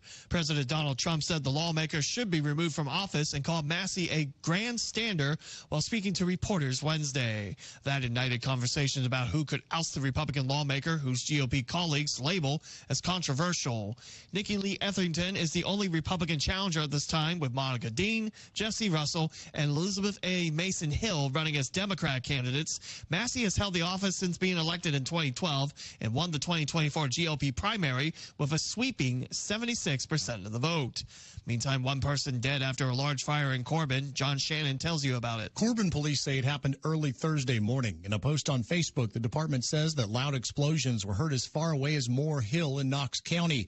They added that the homeowner is an avid gun enthusiast and had a number of guns in the home. The flames completely overtook the house, a tractor, and multiple vehicles in a garage next to the home. The coroner's office says one person is confirmed dead after the fire. That person's name has not yet been released. I'm John Shannon. The University of Kentucky has settled a professor's defamation lawsuits. Buck Ryan claimed the school defamed him after officials said the journalism professor used his position to require students to purchase his book for financial gain. Ryan also filed a separate lawsuit against the school's board of trustees and a student who filed a Title IX complaint. Before the school settled both lawsuits, Ryan was removed from teaching Journalism 101 courses after several student complaints about his teaching practices. No further action was taken since the filings in December 2019. Kentucky men's basketball hosting Georgetown University October 30th for the team's second non-conference exhibition. They'll also host Purdue University October 24th. Both games made possible by an NCAA rule change allowing Division I opponents to schedule regular exhibition games. I'm Lee Mowen. This is the Kentucky News Network. Get that graduate something special or the Father's Day gift you've been wanting. At B&O Jewelers, they've increased their buying power for you. They're loyal customers at the Big Deals online store. You can purchase a $50 gift certificate from B&O Jewelers for just $29, or get this, 4 $50 gift certificates, a $200 value for just $100. That means you only pay half price. Stay in style with a visit to Anderson's Lifestyle Boutique in Danville. Get a $50 gift certificate for only $35. $10 gift certificates to the Bread of Life in Liberty are just $7. Give that Sweet Tooth what it wants at Sweets by Cindy in Junction City. $10 gift certificates are half price, is $5. Applebee's Grill and Bar in Danville. Get a $10 gift certificate for just $7.50. $22 Pioneer Playhouse gift certificates are back. You get an entertaining $5 savings at just $17. Come clean with a visit to Thoroughbred Auto Wash in Danville. $20 car washes are just half price at $10. Check out these and many more great savings at our Big Deals online store at hometownlive.net. hometownlive.net. So creamy it melts in your mouth. Mom Blakeman's candy. Delicious flavors of family tradition. Old-fashioned candy since 61. Light, rich, creamy, made by hand. A southern treat, a Kentucky brand. Mom Blakeman's Candy.com. So creamy it melts in your mouth. Mom Blakeman's Candy. This is a Hometown Radio Network information update. Engineers have suggested a Liberty flood wall to prevent future flooding to the Green River in Liberty. The Casey County News reports that a new flood wall was stated as the best solution to prevent future flooding on Liberty's bypass commercial zone. That's what engineer Glenn Ross suggested to the Liberty City Council, stating that the U.S. Army Corps of Engineers 2022 flooding study measured the impact of different solutions to the flooding there. 19 alternatives were suggested by the study, but the flood wall seemed to be the most realistic. The flood wall, he said, would be between 1/2 and 3/4 of a mile long, beginning along the convenient tributary and crossing US 127 downriver to the bridge intersection of 127 and Kentucky 70, with floodgates able to close intersections and shut off water. That wall would also range in height from 5 foot to 12 feet tall. As for its potential, Ross did say that with its cost in the potential millions of dollars, the only way it may be feasible would be through an act of Congress. The Liberty City Council agreed with Ross Ross's suggestion, however, and voted to pursue the idea, requesting a study to be done to find a price on that potential flood wall. Certified search and rescue teams from multiple states will be in Danville this weekend for a training event. The Advocate Messenger's reporting the event is being hosted by the Kentucky Bloodhound Search and Rescue and kicks off tonight in downtown Danville from 6 through 2 in the morning tomorrow morning, and it will continue on a private farm tomorrow before it concludes Sunday at Millennium Park. While the training is not open for uncertified dogs, the public is encouraged to come watch the training, ask questions, and meet the handlers at the event.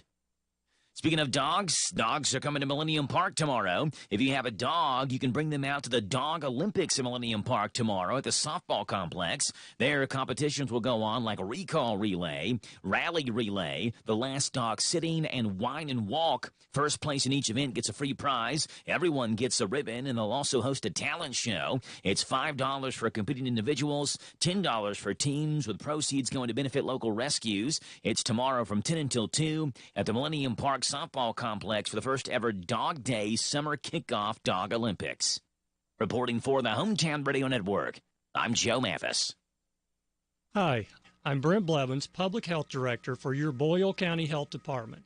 The health and safety of our residents is of great importance to me. Each year, lives are lost due to lung cancer, many of which are preventable. That is something that I would like to see change.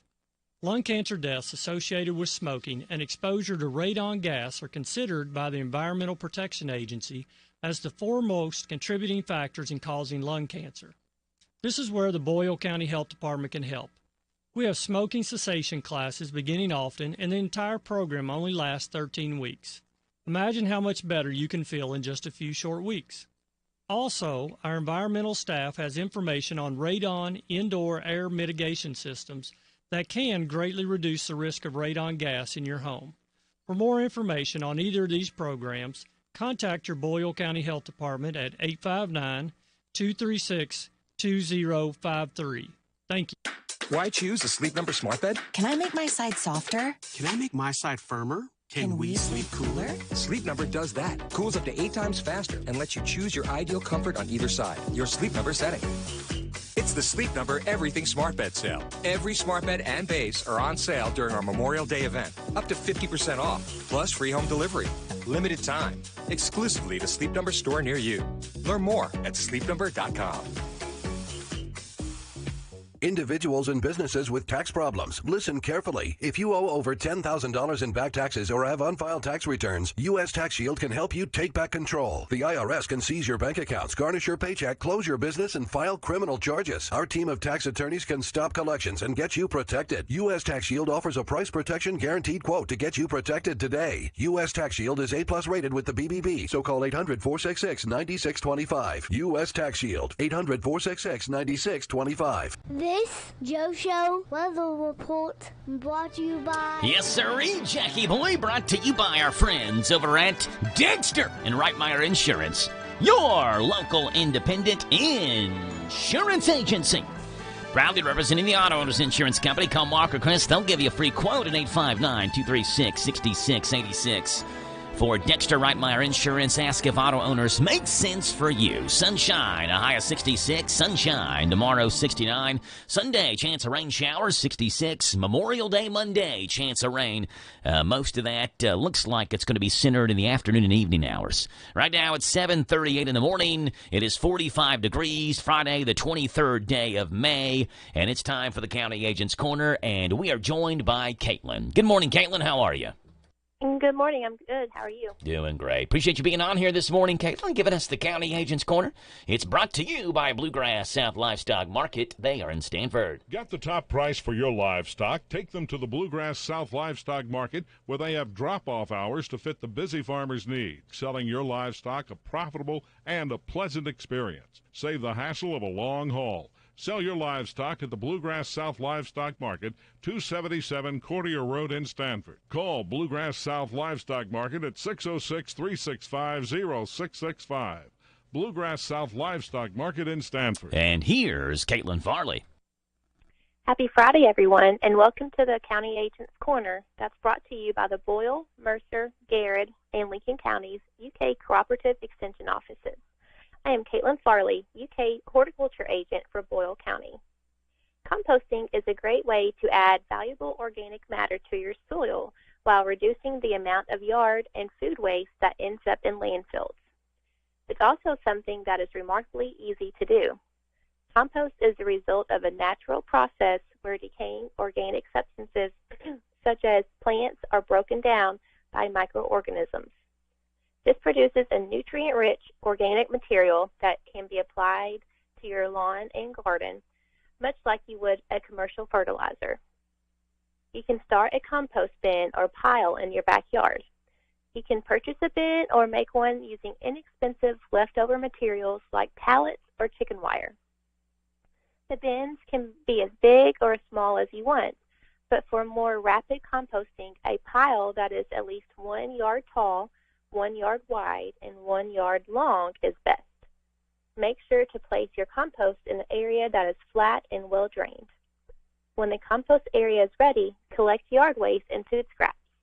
Yard waste can include twigs, shrub trimmings, grass clippings, leftover straw, and leaves. Most fruit and vegetable and grain scraps are compostable, as are coffee grounds, herbs, nuts, and eggshells. Avoid meat scraps, oils, and dairy products. You'll need to mix a brown material such as dried leaves, straw, twigs, coffee grounds, and green materials like fresh grass clippings, vegetable scraps, and other fresh plant materials for a composting process to work. Mix and turn your pile once a week to help speed up the breakdown of organic materials. It will take about 4 to 6 months to complete the composting process. You will know it's finished when the compost is dark brown, crumbly, and smells like soil. Compost can be used in a vegetable garden or spread around ornamental plants in the landscape, but be careful not to add too much. A 1-inch layer of compost worked into the top few inches of soil will feed your plants for several months. And for more information on composting, I will be teaching a composting class next week on May 28th at 10 a.m. at the Boyle County Extension Office. Call the Boyle County office today to sign up. And that is all for today's County Agent's Corner. This is Caitlin Farley, Horticulture Agent for Boyle County Extension Office. There you go. We love it. Caitlin Farley with the County Agent's Corner, brought to you by Bluegrass South Livestock Market. All right, Caitlin, before you go, some random facts you may not know, but I want you to know, so I'm going to let you know. Caitlin, are you ready? I'm ready. Let's hear it. All right, here we go, Caitlin. Fact number 1. The average person's attention span for a single screen is 47 seconds. That is down from 2.5 minutes 21 years ago in 2004. So if you have one screen, we're not talking about multiple screens going at the same time and different games playing and all that, but like one screen, 47 seconds, and then you want to move on to the next thing, maybe on the same screen, but just, clicking and moving on, TikTok scrolling, whatever it may be. And I think that's a product of the times, right? Like, we have apps like TikTok and Instagram and Facebook Reels, and we just want to see the next thing. Yes. And it's Facebook affecting and TikTok and YouTube are to blame for exactly, that. yeah, and it's affecting our attention span. Mm-hmm. Number 2, the phrase close but no cigar comes from carnivals in the early 1900s when they used to give out cigars as prizes for winning games at carnivals. So, like, you would come close to winning, but you wouldn't win, so you didn't get the winning cigar. So close, but no cigar. Okay. Yeah. Number 3, Boise State University. Their football field. Do you know what their football field's known for, Caitlin? Oh, no, I don't. They have blue turf at Boise State University. Yeah, bright blue turf. They actually trademarked an idea of having non-green artificial turf. So if anyone else in the world wants to have non-green artificial turf, they have to get Boise State's permission to do that. Okay. Which makes me wonder, so Paris High School in Bourbon County, they built a brand new football complex, or football field, I guess, and it's bright orange turf because they are orange and black and gray is their color. So I wonder if they had to get Boise State's trademark to be able to use, I mean, it's not even Boise State's color. Theirs is blue. Paris's is orange. Yeah. But if they trademark the entire idea of having non-green turf, then I guess Paris would have had to get the trademark idea through Boise State. Oh, we should call them up and ask. Yeah, we should. See what's going on there, Paris. Number 4, if you're in a room with 70 people, statistically, there is a 99.9% chance at least 2 of those 70 people have the same birthday. If you're in a room with just 23 people, there's a 50-50 chance 2 of them will have the same birthday. And you probably ask, well, how can that be the case? There's 365 days. Well, oftentimes people have the same more popular days people are born than others, right? So like 2 days ago, we had no birthdays on our birthday list on the show. For Sunday, May 25th, we have like 8 of them. So there are obviously more popular days that babies are born on than others, just the way it works out. And if you're in a room with 70 people, 99.9% chance 2 of them will have the same birthday. Caitlin, what's your birthday? August 13th. Okay, you're close. You said August, and my heart started beating. I was like, this is going to be crazy. No, mine's August the 29th, but 2 weeks away. Yeah. And then number 5, the record for the most flowers sold in a single day in the United States, and maybe worldwide, but the U.S. as well. August the 17th, 1977. There's a reason why it was that date. It was the day after Elvis died. Oh. Yeah. There you go. Caitlin with the County Agents Corner. Caitlin, appreciate you being on. We'll talk to you again in the month of June, okay? Thank you so much. All right, Caitlin, Have you a great too. weekend. Bye. There you go. Caitlin Farley with the County Agents Corner, brought to you by Bluegrass South Livestock Market. It's 7:47 in the morning. We're back after this. Brandon Edwards is on the show. Coming up next as we talk about Hollow and the Hill, Kentucky stories, featuring Melton's Deli this Saturday. Tomorrow makes its debut on YouTube. It's going to be an awesome series, and we'll talk with Brandon about it coming up next.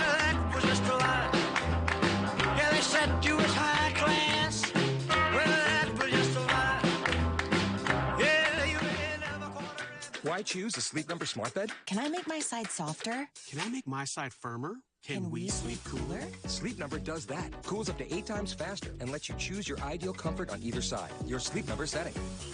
It's the Sleep Number Everything Smart Bed Sale. Every smart bed and base are on sale during our Memorial Day event. Up to 50% off, plus free home delivery. Limited time. Exclusively to Sleep Number store near you. Learn more at sleepnumber.com. Do you have over $10,000 in credit card debt? If you're feeling the financial impact with unprecedented economic challenges, Debt Blue is here for you. With Debt Blue's Success Guarantee, you pay nothing unless your debt is reduced or completely resolved. I'm just living sky high right now. I'm very thankful for it, and the team at Debt Blue are phenomenal. They're able to work with you. They're great. Call for your free debt resolution information now. 800-200-6895. 800-200-6895. Hello, Central Kentucky. I'm Steve Bertram with sports. The NBA's most valuable player, former Kentucky sixth man, Shai Gilgeous-Alexander, received his big trophy last night in front of the home fans. Then he went out and showed why he was the best in the league. Alexander poured in 38 points and dished out 8 assists as Oklahoma City crushed Minnesota 118-100 in the Western Division Finals. Thunder now holds a 2-0 lead in their best of 7. Tonight, Indiana is at New York for Game 2 of the East Finals, where the Pacers lead the Knicks 1-0. Hometown Radio has a big weekend of auto racing for you. Join us around noon Sunday for the Indianapolis 500, followed by NASCAR Cup action with the Coca-Cola 600. We'll have Xfinity action from Charlotte at 4 o'clock Saturday afternoon. It's all on WHIR FM 103.9. In the NHL playoffs, Florida took another step toward capturing Lord Stanley's Cup in back-to-back seasons. The Panthers blanked the Carolina Hurricanes to take a 2-0 lead in the East Finals. Final score, Florida 5, Carolina nothing. In Major League Baseball yesterday, the Phillies and Angels both won, extending their winning streaks to 7. Elsewhere, it was the Guardians 7, Tigers nothing, Nationals 8, Braves 7 in 10 innings, Brewers 8, Pirates 5, Yankees 1, Rangers nothing, Blue Jays 7, Padres 6 in 11 innings, Astros 9, Mariners 2, and the Orioles and Red Sox were rained out in Boston. Tonight, Cincinnati entertains the Chicago Cubs. In the SEC baseball tournament, Tennessee and Vanderbilt have advanced to one semifinal game, while the semifinalist in the other will be known later today in Hoover, Alabama. Arkansas plays Ole Miss, and Texas A&M takes on LSU. The semis are tomorrow, with the finals Sunday. In the finals of the middle school Salt River Conference baseball tournament last night, host Anderson County rolled past Boyle County 16-3 in 5 innings. That's sports. God bless America. I'm Steve Bertram on the Hometown Radio Network. Hi, it's Daryl, the cigar sommelier and owner of Smokin' Bourbon. I know you guys have been waiting, but the wait is over. We are now open for business. So come on down to Smokin' Bourbon, where you can smoke, sip, and chill. Central Kentucky's newest cigar bar in Danville by the bowling alley in the Greenleaf Shopping Center. This big boss atmosphere is veteran-owned with connoisseur quality cigars and bourbon, creating a social destination. For more information, go to smoke-in-bourbon.com. Now open. This Joe Show weather report brought to you by... All right, Jack. Appreciate that, buddy. Brought to you by our friends. They're hanging out over at the Little Sign Shop. Our new owners and operators. Little Sign Shop has got you covered. They do full-color digital printing, magnetic signs, auto signage, and logo design in Danville, where 2nd and 4th Streets meet. Call them, 859-238-7391. Sunshine. High today, 66. A low of 47. Tomorrow, the debut of the Hollow in the Hill. And excited about that. And great weather for tomorrow as well. A high tomorrow of 70. Sunday, you get rain showers and thunderstorms, mostly cloudy, high of 66. And Memorial Day Monday, you get a chance of rain showers, mostly cloudy, and a high of 69. Right now, it is 7:52 in the morning. It is Friday, the 23rd day of May, and we are joined in studio by Brandon Edwards, the creator of the Hollow in the Hill. We know him locally as the owner and operator of Frizzell Guitars, Frizzell Studio, and Brandon has come up with this idea, and I'm excited about this. This is going to be something to watch tomorrow, called The Hollow and the Hill, a local storytelling series. Brandon, appreciate you being on, buddy. How you doing this morning? Yeah, great. Yeah, good stuff. Appreciate it. Let's talk about The Hollow and the Hill, Brandon. And obviously your background, you're a... Is it luthier? Is that the appropriate term? You're a guitar maker, guitar crafter. You've made guitars and instruments for very famous musicians, people known here locally and around the state. But you also have a little bit of a background as well in telling stories with the camera. And you came up with this idea of wanting to showcase local people in Danville with a new YouTube series called The Hollow in the Hill. Tell us about it, Brandon, and where this idea came from. All right, so I was driving down the road, and we do this thing at church called the Living Last Supper, and it was I had to run the lighting for that, and so anyway, I was had got a little bite to eat before that, and was driving down the road, and of course everybody's heard a song before, and they don't really pay attention to it. Then that one time they really listen to the lyrics. So yeah. Luke Combs' song come on, Refrigerator Door, and it talked about everybody's refrigerator door and side by side and just a whole bunch of stuff, and it talked about how you got a bunch of photos, and at some point in your life, it overfills the side of the refrigerator, and your cousin's graduation, kindergarten, report cards, all that kind of stuff. And I thought, that really spoke to me. I was like, you see that, and you don't actually think about it till you really listen to the lyrics. You're like, you know what? There's all these refrigerator doors that mean so much to so many people, but, they're not famous, but some of these people have incredible stories and incredible things they've done for the whole entirety of their life nobody knows about. But it's not about the fame for them. It's about being a good person and being on the front porch. And, Hollow in the Hill, it's about the real stories, the people that make the small towns like Danville, Kentucky so special. The name Hollow in the Hill comes from places you find almost every Kentucky town. The hollows where families put down roots and the hills that stand quiet to witness our history. It's about where we come from and the people who shape those places. And every episode highlights a local figure, a family, or a small business that has impacted the community. And it's not flashy, it's not fake, it's real with heart. And we're filming it right here using a local crew produced by me through Frizzell Studios as a way to give back to the town for 27 years, gave so much back to me. Yeah. So you come up with the idea showcasing local people who are familiar to many of us, right? People that we know either through the community or we see them at the grocery store or we go to church with them or we frequent their business. And the first episode will debut tomorrow evening at 8 o'clock. Now, there's a lot of different people that you could showcase. Danville's filled with phenomenal people. And the first people you said, you know what? When I think of the hometown hero type series and the Hollow in the Hill, Melton's Deli. Tell us why it was that you settled on Melton's Deli in this episode. If you've ever been in there during lunch or whenever, they are the sweetest people. Oh, yeah. And they gave so much back to me as a small business and gave me so much advice and helped me out and really supported me and sent people my way. But they're genuine.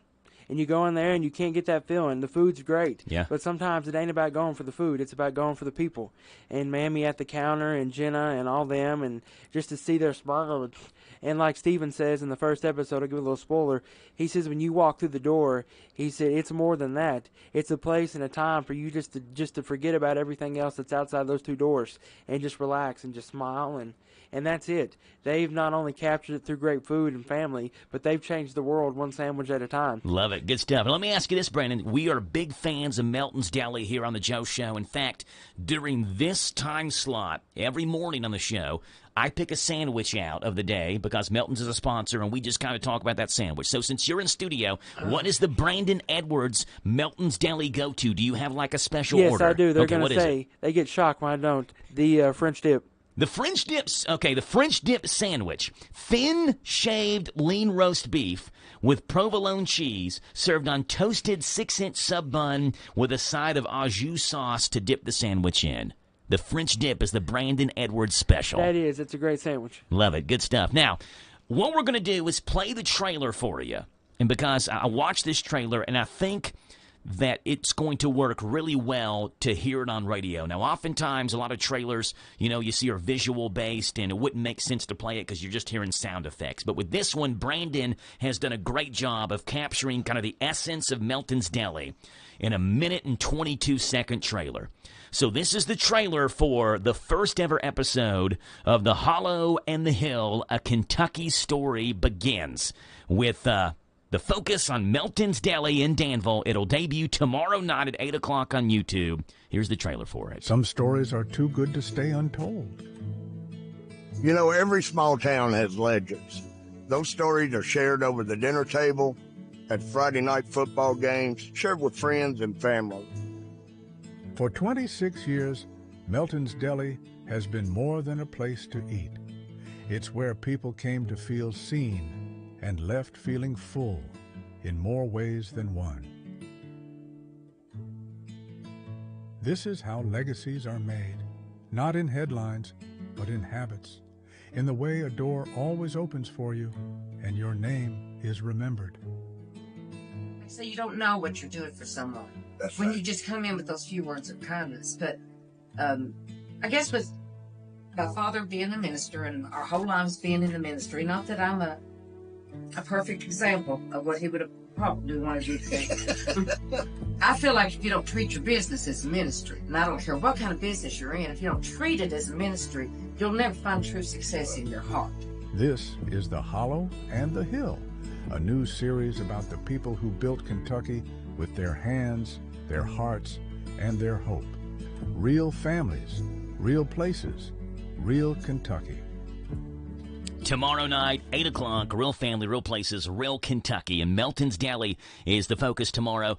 It's on YouTube. Brandon, how can we find it on YouTube? What's the page we need to access? You can go to Frizzell and Company Recording Studio. Type in Hollow in the Hill, Frizzell and Company Recording Studio.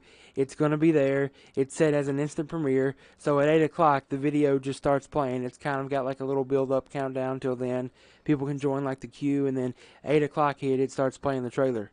And one of the biggest things is I've watched this thing at least 3 times through, start to finish, because when you edit it, and every time it leaves me crying at the end. I mean, it's just that impactful. Yeah, I mean, it's one of those where you listen to it or you watch it. Maybe you heard it for the first time on the radio. So it gives you chills, right? It's like, oh, I know these people. They're special. I've been here before. And to see the people that kind of make the community what it is in this special new YouTube series, The Hollow and the Hill, you can access it again by going to the Frizzell Recording Studio page on Facebook. Frizzell spelled F-R-A-Z-Z-E-L-L. F-R-A-Z-Z-E-L-L, The Hollow and the Hill. Let me ask you one more question real quick, Brandon. You said this is going to be a series, so this is the debut. This is episode 1. Yep. So you've already got episodes down the line that you're maybe working on right now? Yep, I've already talked with episode 2, episode 3. We got a lot of stuff and a whole lot. Boyle County's going to have to take another season. Everything can't fit in the first 8 episodes of season 1. We love it. Good stuff. Brandon Edwards, Frizzell and Company Recording Studio tomorrow night, 8 o'clock. Set a reminder. If maybe you're busy tomorrow night at 8, watch it later on tomorrow night or the next day, whatever it is. Fit it in your schedule. Make sure you watch the story of Hollow in the Hill, a Kentucky story featuring Melton's Deli in Danville on YouTube. Brandon, appreciate you being on and the great work you do, and we'll talk to you later, okay? AM 1230 WHIR Danville News, Talk Sports, Top Hour News is underway. Down every single car on the street on the right side, and literally they were all just blowing up one after the other. No one on the ground was killed. Authorities say the Cessna 550 had 6 people on board when it flew into a patch of dense fog, clipped a power line, and crashed into a house early yesterday. Federal authorities are investigating the cause of the crash. Harvard can no longer enroll foreign students. Mark Mayfield with that story. That's according to Homeland Security Chief Kristi Noem, who sent a letter to Harvard informing them that their ability to enroll foreign students at their university has been revoked. Any foreign student that wishes to get an education in this country that is attending Harvard and not participating in this criminal activity, they will have to find another university. Noem says the university has not fully complied with all reporting requirements to DHS, including providing detailed records of foreign students' misconduct on campus. The Trump administration has already yanked millions in federal grants meant for the school. A bill banning Texas cities from using taxpayer money to fund out-of-state abortion travel is on the way to the governor's desk. The Texas House approved the measure on Thursday after the Senate passed it last month. The bill comes after Austin officials had allocated funds to pay travel expenses to Texas residents who get abortions in other states. Michael Kastner, NBC News Radio. Have you ever felt like you're missing out on meeting great candidates? Well, they're not hard to find when you go to ZipRecruiter. ZipRecruiter helps 10 million people with their job search every day. People who are actively looking for jobs like yours. So it's easy to find the right person fast. 4 out of 5 employers who post on ZipRecruiter get a quality candidate within the first day. Try ZipRecruiter for free at ZipRecruiter.com/free. That's ZipRecruiter.com/free. The Starbucks Summer Berry Refresher is officially back. Bold notes of raspberry, blueberry, and blackberry shaken with ice and poured over raspberry-flavored pearls. Try it with lemonade or coconut milk. Available for a limited time. Your Summer Berry Refresher is ready at Starbucks. Owe the IRS $10,000 or more in business or personal back taxes? Call the Tax Doctor now. Learn how to pay the IRS less. 800-430-3062. 800-430-3062. The sex crimes trial of Sean Diddy Combs in New York City is over for the week. Rapper Kid Cudi testified about run-ins with Combs while dating his ex, Cassie Ventura, including when a Molotov cocktail set his car on fire in 2012. Chloe Malas with more. Kid Cudi, whose real name is Scott Muscudi, says he filed a police report at the time. The Combs' defense team noted he was never charged in connection to the crime. Combs also allegedly broke into Kid Cudi's Hollywood home to confront him, which never led to charges either. After Cudi left the stand, a makeup artist for Combs' ex-girlfriend Ventura said she saw her with injuries to her face after being in a room with the rap mogul. The trial will continue on Tuesday. Combs faces life in prison for sex trafficking and other charges. The family of the Menendez brothers say they're okay with a parole hearing delay. Jim Roop reports. Relatives of Eric and Lyle Menendez say they are actually welcoming a 2-month delay in the brothers' parole hearing. They say it gives them more time to prepare a case in support of their release. The parole hearing had been originally set for June 13th, but That's rescheduled to August 21st and 22nd. The brothers had been serving life without parole until a judge resentenced them to 50 years to life. The resentencing makes them immediately eligible for parole because they were under 26 when they killed their parents. First-time unemployment claims are down, according to Labor Department numbers out this week. Mitch McCann reports. Initial claims for unemployment benefits fell by 2,000 in the week ending May 17 to 227,000. A figure Bloomberg reports was roughly in line with the expectations. Jobless claims are considered an early indicator of the health of the U.S. economy, though they are just one of many measures used to assess it. Despite the encouraging numbers, several major companies have announced plans to lay off staff, including Nike, which is cutting jobs in its technology division, and Amazon, which says it will also lay off a small number of employees. Michael Kastner, NBC News. Hey, it's me again. That's right, I'm Jerry Farmer, and I'm still cutting up. Still Cutting Up is a place to go when you need a fresh cut or a mini afro. Perms, colors, nails, too. Braids, highlights, and even updo. I know you done heard of us, so get with it. I know you need your hair did. Here's our digit, 238-7899. Bob your head while I rhyme. 24/7, we won't be beat. 365 on South 4th Street. See ya. See ya.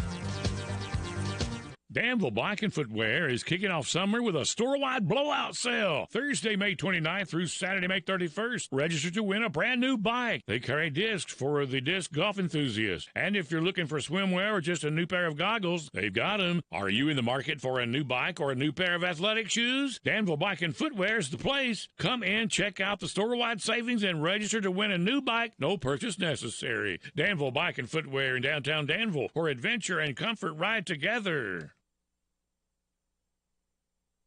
Good morning to you. It's Friday, May the 23rd, 8:07 in the morning. It is a dusty Friday, and he's on here. Coming up next. This is a Hometown Radio Network information update.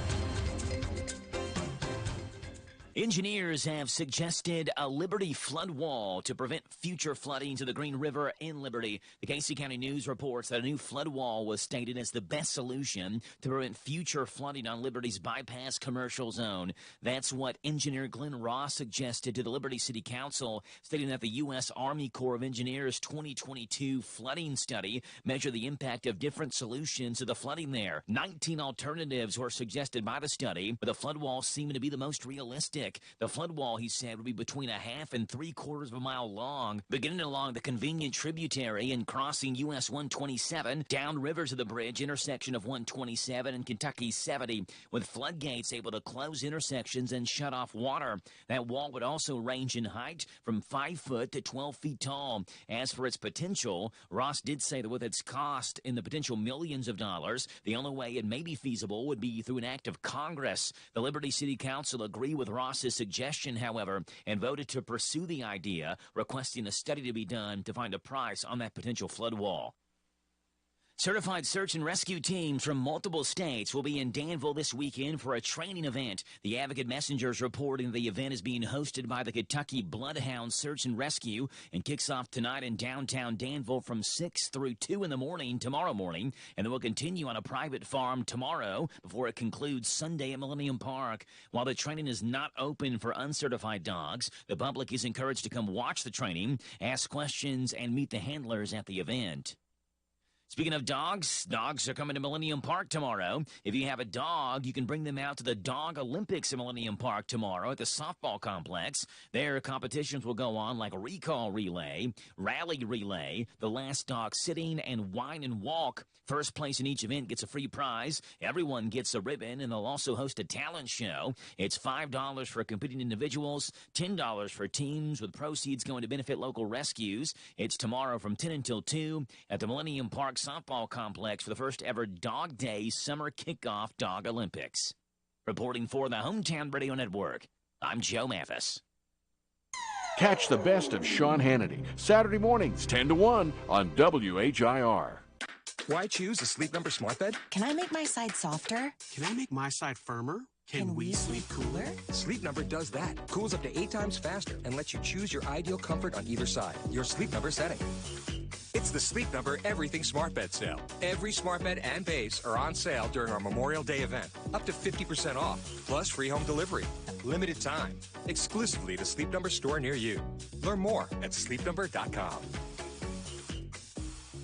Do you have over $10,000 in credit card debt? If you're feeling the financial impact with unprecedented economic challenges, DebtBlue is here for you. With DebtBlue's Success Guarantee, you pay nothing unless your debt is reduced or completely resolved. I'm just living sky high right now. I'm very thankful for it, and the team at DebtBlue are phenomenal. They're able to work with you. They're great. Call for your free debt resolution information now. 800-200-6895. 800-200-6895. This Joe Show weather report brought to you by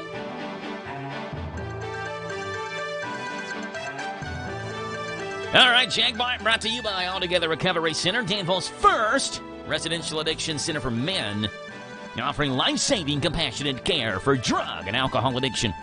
Altogether Recovery Center now open right here in Danville. All right, sunshine, 66 and 47. Sunshine tomorrow, 70. Sunshine on Sunday early, but a chance of rain showers later. High of 66. Memorial Day Monday. I don't think it's going to be a washout per se, but it ain't going to be real pretty. High is 70. Well, that's all right. I got the plants that I tried to seed start, but then we went on vacation and they died. So sorry, James. I let James the gardener down. It's a death sentence being a plant at Dusty's house. On the inside, I guess. But I did get some other, the little greenhouse area in the manor. That's Danabrook, Danabrook, right? That's right, yeah. I got some of their plants. They always have it's called sugar baby watermelons.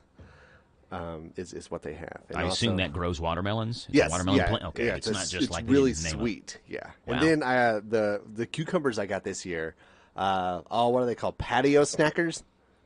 I don't know. Yeah, they're not like Those have got to be small cucumbers. Yeah, I was just intrigued by the name, and Patio I was snackers. like, okay, you got a deal. Yeah.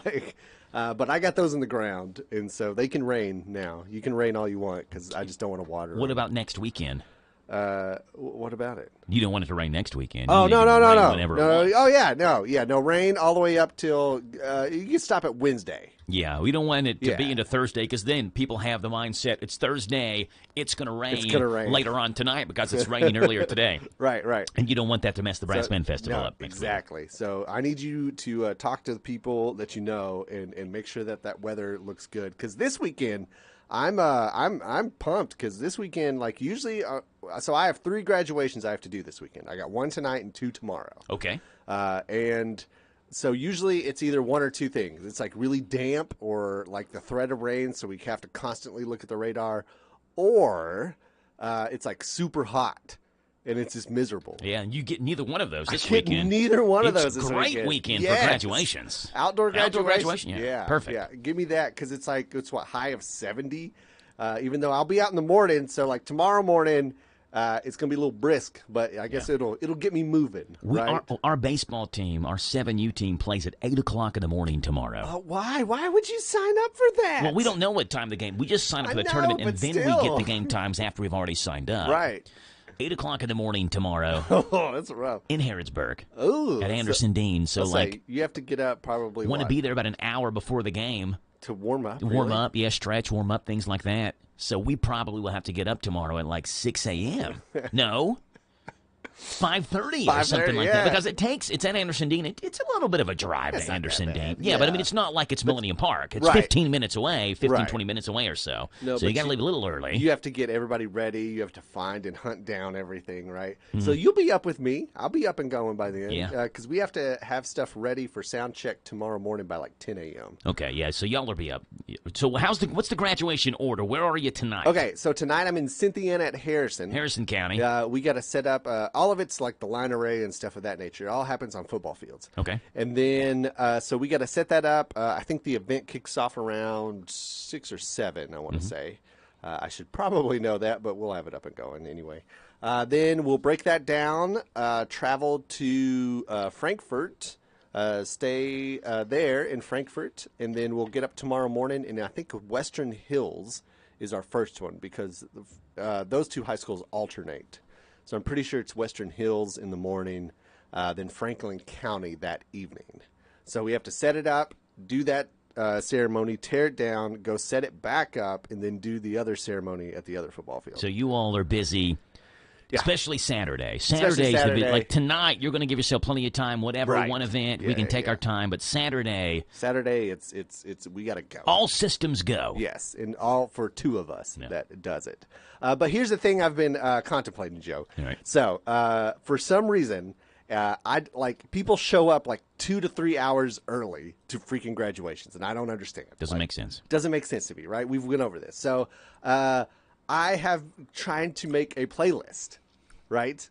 So that way, whenever they're sitting there, they can listen to At least my have playlist, music, okay? right? Because it's a captive audience, and what are they going to do, right? They can't go anywhere. You've shown up for 3 hours early for a reason. You're not showing up early to leave again. So Right. they're there. So they're there until the thing starts. Right. So what kind of playlist do you have put together? So I think I have some classic ones like Tom Petty's "The Waiting." Right? Okay. Yeah, the waiting's the hardest part. Exactly. Right. Yeah. And then you got Jack Johnson like "Sitting, Waiting, Wishing." Right? Because I was sitting, waiting, wishing. Yeah. You believe. So you're looking for like waiting songs. Well, okay, but then I also have Sturgill Simpson's "Life Ain't Fair and the World Is Mean," because I think that's like a good graduation song. Right.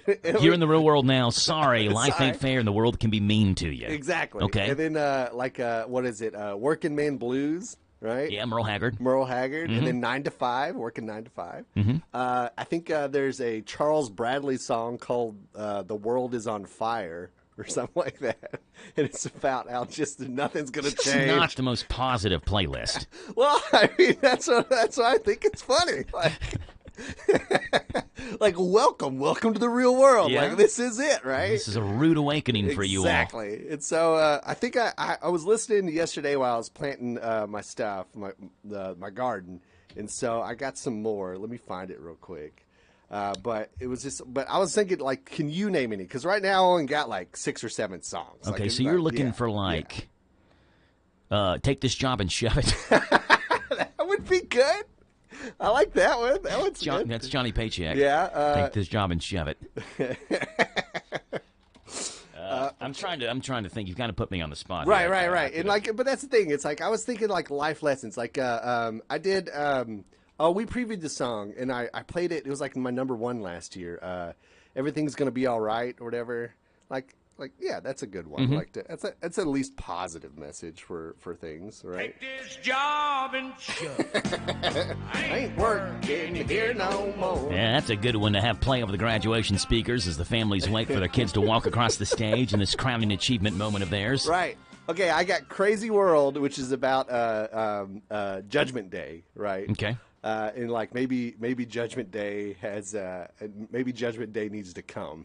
Is that song? Like they're tired of living in this world. Let's get Judgment Day here. Right. Okay. And then Gravel Road by William Elliott Whitmore, which is I don't about know like who that is. well, it's about traveling down a gravel road and like remembering your home or remembering, if I could talk this morning, like your hometown. All right, sounds like a sad country song. Well, it's kind of a middle. It's not too sad. Like it's not a heartstrings puller, but it's more like, oh, like you kind of celebrate your hometown. You've been away from it and you want to come back type thing, right? Okay.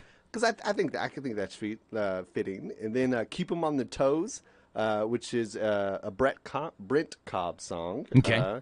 It's like keep 'em on their toes. It's like basically ignoring all the ignorant, loud people. And if they zig, you zag type like song to it. So There's a song called "Why Don't You Get a Job" by The Offspring, but it is explicit. It's got the E next to it. See, I I gotta watch all that. But if anybody else has any suggestions and wanna get them into the chime text in and machine. get it on the playlist for Dusty tonight. Right, and then also I got "Working Man" by The Dip, which is pretty good. Okay, did you say "Working Man Blues" by Merle Haggard? Yeah. You said "Working Man" and "Working Man Blues." Yeah, Right. both of those. Both of those. All right. So just about just you have to go out and get a normal job. It's like that. That's part of it, right? It's welcome. In terms of music, Dusty, what do we got going on Let's in see. concert news? Live music. If you want to check something out tonight, if you're not hitting up all the graduations like I am, the Pretty Goods will be at Whiskey Thief Distillery there in Frankfort, Kentucky. Jocelyn and the Sweet Compressions will be at. All right, wait. I have to say this right now because Ann Yeager fussed at us. Fazzy. Yeah, I think that's how she said it, because it reminds me of Fozzie Bear from the Muppets. Yeah, that's fair. Yeah, Fozzie. Except it's not Fozzie, it's Fazzie. Fazzie Tipton. Fazzie Tipton. Yeah, and Yeager came in and set us straight. You can tell that we are not of the higher class. Well, Fazzie Tipton, that's that horse place, right? And some good news there. They did call the band again, Vinyl Richie. They called them and wanted them to do another event. I just hope they have their smoke alarm situated Well, for next time. they were like, well, maybe we'll stick you outdoors. Fazzie Tipton. Yeah, so there's a fest going on there and that includes Jocelyn and the Sweet Compressions, which is happening tonight. Buffalo Wabs and the Price Hill Hustle if you're down there near Irvine, Kentucky. So if you're going to go down to what is that? Irvine's near Richmond, yeah. You can check out Irvine is Estill County. Yeah, Steam Engine Pizza Pub down there, the Buffalo Wabs and the Price Hill Hustle. Then you got who else? Lettuce is going to be at the Burl. Okay, and that's the band. It's not just like a farmer's market of fancy lettuce or anything. It's a real band down there at the Burl. Then you got Old Iron Rundown at the Harrodsburg Historical Society, which I don't know is that a band or is that a car show? That's got to be a band. Old Iron Rundown? Yeah. Let's see if they pop up on Spotify. It's O-L, and then with apostrophe Iron Rundown. Oh, wait, it's Jason Lee Wilson. So I think the Old Iron Rundown is the car show. Then Jason Lee Wilson is the person performing. And he's in Harrodsburg? He's in Harrodsburg. Okay. Here's a little Jason Lee Wilson. This is Rainmaker. Okay. Well, I could tell by his logo that you definitely want him at a car show, right? Yeah. There's different types of, like, twang country artists. Yeah. Like, you wouldn't want Luke Bryan at a car show. No. That one's more of a truck show. Like, I think your truck has to at least sit like 4 feet like a high. raised up truck show. But for Jason Lee Wilson, you get him at like a hot rod car show. You know. Yeah, this is more like you breathe in exhaust. Like you don't open your garage door whenever you work on your car. Like, this is Jason Lee Wilson. I love it. And then you have the music fest that is happening over there, the Wilderness Road Music Fest, which is over in Stanford. Which is in the Lincoln County Courthouse. You got the 3 people, including the one we previewed Tuesday, which was it Lexi Clark? Yeah. Yes. Or Elena Bodner? No, it was Lexi Clark. Elena Bodner is we mentioned is the granddaughter of Terry Bertram, who works here. Oh, okay. Yeah, Elena's at Lincoln County High School. She's a graduating senior, I believe. Well, there you go. She's going to be performing. Look at that. Good. Along with Damian Spiegel. Yeah, he's a Lincoln County High School student, too. He's the one that played football. Remember we talked about he's a football player and is also a really good musical artist, too. Yeah, so I like it whenever like the hometown is supporting their own. Like, that's cool. Yeah, that's great. So go check out them. I don't know why Downtown Downbeats won't book me. Quite honestly, why can't they support their own? Or the Banana Band, I think is what you're part of, right? The Bananas Band. The Bananas Band? I mean, we could do the Bananas Band. I wouldn't mind that. You don't want me coming in making some beats, solo artist? You got some 2-hour sets in you? Got as many songs as you want. Or you can go as long as you want in the Bananas Band, Ken. Yeah, let's go. Stick Tight will be at Taylorsville Lake Marina in Taylorsville, Kentucky. And then the one, okay, so I was going to pick this person, but I decided not to because it is odd music. But if you're into it, you can check out Manchester Music Hall because they're bringing in an artist called Sewer Person. I don't know if you could play any of it. Oh, I'm going to look it up. It would give me. Yeah. Here's one that doesn't have an explicit next to it. It does though. It doesn't have the E, but there's some words in it. You might be able to say them on radio, but. All right, well, here's... Just fair warning. Well, let me just tell you the name of the songs. Yeah. So you can kind of get a feel for the type of music that you think that would come from these song names. Acne Shirt.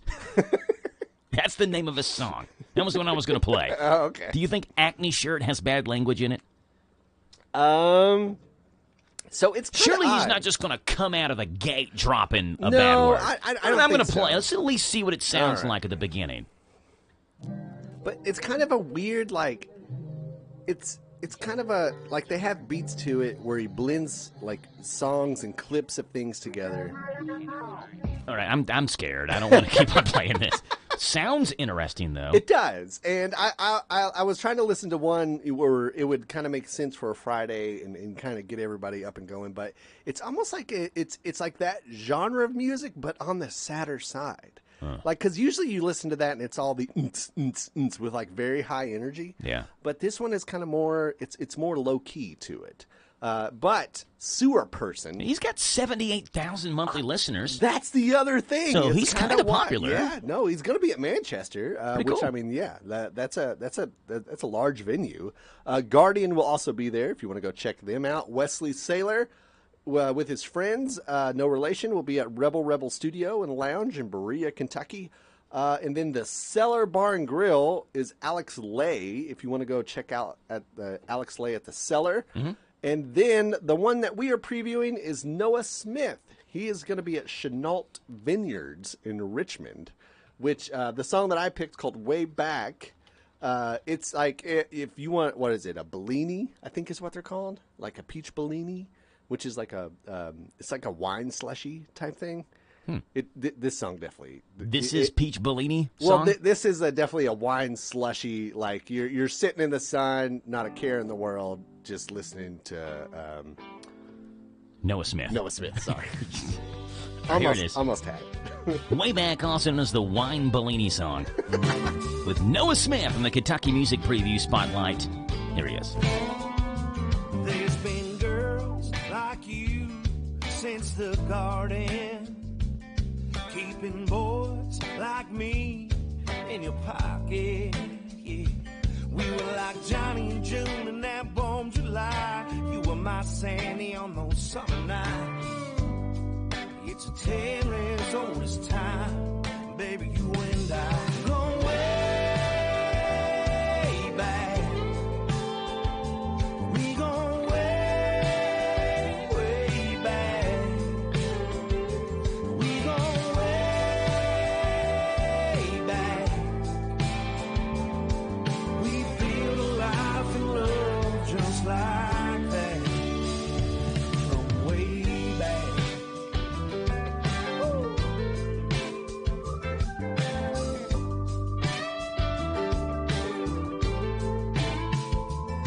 Yeah, love like ours lasts through the ages.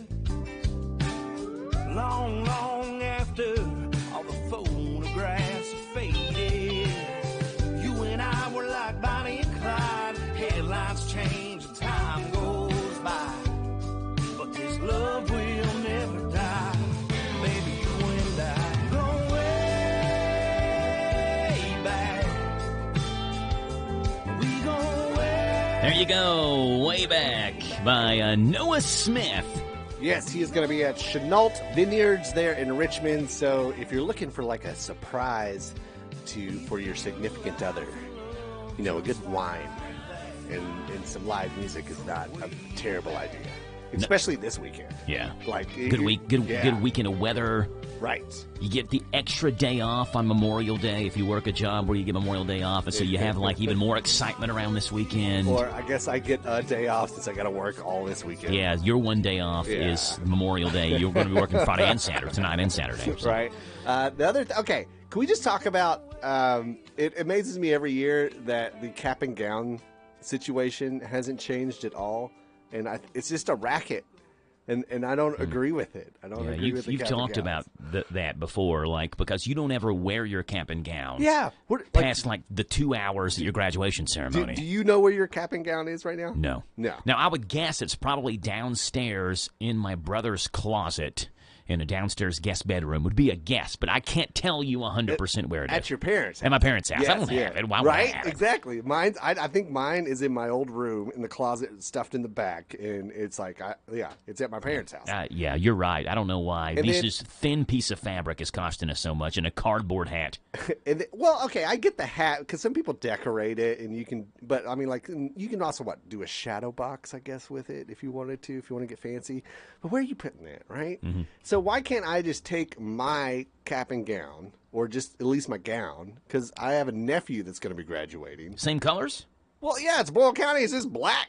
Okay. Right? Yeah, and I mean, like, you should give him your, like, honors I didn't have any. What do you call honors. those? The things you wear the around cords, your neck. The honors cords. Yeah. You should give them those too, Dusty. Joe, I didn't have any of those. Okay. I had zero. The only thing that I got, we found in the choir room, we found the old, I don't even know what they're called. Like, are they a bib? Is that the right word? Yes, yeah, I know that you wear over. You wear your over gown. your robe, Mhm. yeah, and Your it gown, was robe, gold, whatever. Yeah. and it had a bee on it, like a fancy calligraphy bee, and we just came upon them, and then the people in choir were like, "Oh, we're seniors, we should wear these because we're in choir," and then people were like, "Oh, what's that for?" And we're like, "I don't know." And we just found them. Yeah, so. You're right about the graduation robes and the hats. Okay. They're too expensive. The other thing is there's no competition. Like there's not a so they can charge whatever they want is what you're saying. Yes. Yeah. Like you walk in and this they're isn't like, a bidding process. It's Right. just you get one choice, and Smith Graduating Company is the one that you have to buy from. Yeah. We could make money off this, Dusty. Just undercut Smith Graduating Company. That's not the name of it, but whoever it is Yeah, that supplies yeah. the caps and gowns, Dusty, we could come in and undercut them. Okay, but you have to be on the list, so that way you have to get called. But we got for the connections. states, We know right? people at Bull County schools. We just had the superintendent in studio yesterday. Oh yeah, well I mean yeah, well there you go. Like let's get in it. I mean, Sure, we got connections. I mean we could just take a black shower curtain, cut a hole in it, and then you could wear it. and it'd couple be of fine. holes for the arms. Yeah, I mean you don't even need. I mean there's holes for the arms. I How don't much even for know. this? Name your price. Yeah. We don't even have a set price. You tell us how much you want to pay for this. Well, I just think it's especially I think you should order the cap because the cap is yours. You can keep it. That's easier to deal with, and like you throw it and you can decorate it or whatever you want to do. But the gown, I think, could totally just be recycled year after year. Yeah, I hear you. Right? Because it's especially if it's a black gown. Like the white ones, I can understand. Like those are a little harder to keep clean, especially if you do an outdoor show. But it's like at Boyle, they go to the gym, they don their gown, and then you just wear it, and then what? You could just spray it down with some disinfectant and put it in a plastic sheet. And save it for the class of 2026. Exactly. And how much money would you save then? I don't know what the going rate is for a graduation robe at this I point. bet it's probably about $80 if I'm going to guess. That's just crazy. Right? That is, yeah. That's just a complete guess. Yeah. But I'm sure we could Google it. But it's like one of those. It's just a racket, and I don't understand. Like, how do I get in that business, Joe? Because that's brilliant. Dusty, we got bottom hour news coming up. All right. So we got to hit the bottom hour news. Appreciate you being on this morning, and we'll talk to you. Have fun at your graduations, and we'll talk to you again on Tuesday. Okay? Yes, sir. There you go, Dusty with the Kentucky Music Preview. Hey, coming up in about 3 minutes, we're going to be talking. There's a Dog Olympics coming up at Millennium Park tomorrow, and we're going to be talking about that. The first ever Dog Day Summer Kickoff Dog Olympics, and we're talking about it coming up next on The Joe Show on 103.9 FM, WHIR Danville News Talk Sports, and also live online at hometownlive.net, powered by Kentucky WiMAX. Following that, we'll see what's gone on this date in rock and roll, pop, and R&B music history at 8:50. 9 o'clock in the morning, 9:10. It's a Trail Talk Friday, 9:35, McClure, and Bailey. All aboard the Dollywood Express. We're on our way to celebrate 40 years of unforgettable memories. Just ahead, 500,000 blooms, flower sculptures, fresh flavors, live music, and world-class rides. Next stop is Dollywood's Flower and Food Festival, April 18th through June 8th. Enjoy free parking, discounts on dining, shopping, and more with a Gold Season Pass. Here we go. Hello, I'm Mark Wade, Superintendent of Bull County Schools. To the class of 2025, congratulations on reaching this significant milestone. You've worked hard, shown grit, and earned this moment, and we couldn't be prouder. As you embark on your next journey, remember that the skills and knowledge you've gained here will serve you well. I'm Mark Wade, Superintendent of Bull County Schools. Best wishes for a bright and successful future. This is a Hometown Radio Network information update. Engineers have suggested a Liberty flood wall to prevent future flooding to the Green River in Liberty. The Casey County News reports that a new flood wall was stated as the best solution to prevent future flooding on Liberty's bypass commercial zone. That's what engineer Glenn Ross suggested to the Liberty City Council, stating that the U.S. Army Corps of Engineers 2022 flooding study measured the impact of different solutions to the flooding there. 19 alternatives were suggested by the study, but the flood wall seemed to be the most realistic. quick. The flood wall, he said, would be between 1/2 and 3/4 of a mile long, beginning along the convenient tributary and crossing US 127, downriver to the bridge intersection of 127 and Kentucky 70, with floodgates able to close intersections and shut off water. That wall would also range in height from 5 foot to 12 feet tall. As for its potential, Ross did say that with its cost in the potential millions of dollars, the only way it may be feasible would be through an act of Congress. The Liberty City Council agreed with Ross's suggestion, however, and voted to pursue the idea, requesting a study to be done to find a price on that potential flood wall. Certified search and rescue teams from multiple states will be in Danville this weekend for a training event. The Advocate Messenger's reporting the event is being hosted by the Kentucky Bloodhound Search and Rescue and kicks off tonight in downtown Danville from 6 through 2 in the morning tomorrow morning, and then will continue on a private farm tomorrow before it concludes Sunday at Millennium Park. While the training is not open for uncertified dogs, the public is encouraged to come watch the training, ask questions, and meet the handlers at the event. Speaking of dogs are coming to Millennium Park tomorrow. If you have a dog, you can bring them out to the Dog Olympics at Millennium Park tomorrow at the softball complex. Their competitions will go on like recall relay, rally relay, the last dog sitting, and wine and walk. First place in each event gets a free prize. Everyone gets a ribbon, and they'll also host a talent show. It's $5 for competing individuals, $10 for teams, with proceeds going to benefit local rescues. It's tomorrow from 10 until 2 at the Millennium Park Softball Complex for the first ever Dog Day Summer Kickoff Dog Olympics. Reporting for the Hometown Radio Network, I'm Joe Mathis. Got pain? Curamin is your safe, effective answer. Curamin from Terry Naturally doesn't just mask pain. It gets to the source and stops it. Get results or your money back. Got pain? Get Curamin. On sale now at 25% off only at the Danville Nutrition Center. We are located at 802 South 4th Street in Danville. These statements have not been evaluated by the FDA, and this product is not intended to diagnose, treat, cure, or prevent disease. Curamin is for the use of occasional muscle pain due to exercise or overuse. Hey, it's Joe Pags. Make plans to join us for the show. We're bringing the top news stories that are affecting you, the top stories from social media, pop culture stories, could be in sports. Maybe we'll sing a song or two or three or make fun of somebody that you want us to make fun of. That plus, of course, a big part of the program is you calling in. Look, we can agree, we can debate, we can yell at each other, we can sing a song together. We do it all right here on the Joe Pags Show, Monday through Friday from 6 to 9 on WHIR AM 1230 and online at hometownlive.net. This Joe Show weather report brought to you by... Yep, all right, Jack. Appreciate that, old buddy. Brought to you by our friends over at Danville Auto Body Shop. Top-of-the-line collision auto body repair. Head to the mechanics at Danville Auto Body Shop, 315 Delahaye. Get a free estimate anywhere with their insurance company, fixing water leaks, window motor repairs, hail damage, and paintless tint repair. Danville Auto Body Shop. Sunny today, 66 and 47 the high and low. We mentioned the Dog Olympics tomorrow at Millennium Park, and a great day for it. Sunny, 70s the high, and Sunday, Monday, rain shower chances as well. Right now, it's 8:37 in the morning. It is 49 degrees, little bit chillier this morning, and so happy to have on the show Danny Phillips, who is the organizer of the first annual Dog Day Summer Kickoff Dog Olympics. Good morning, Danny. How are you?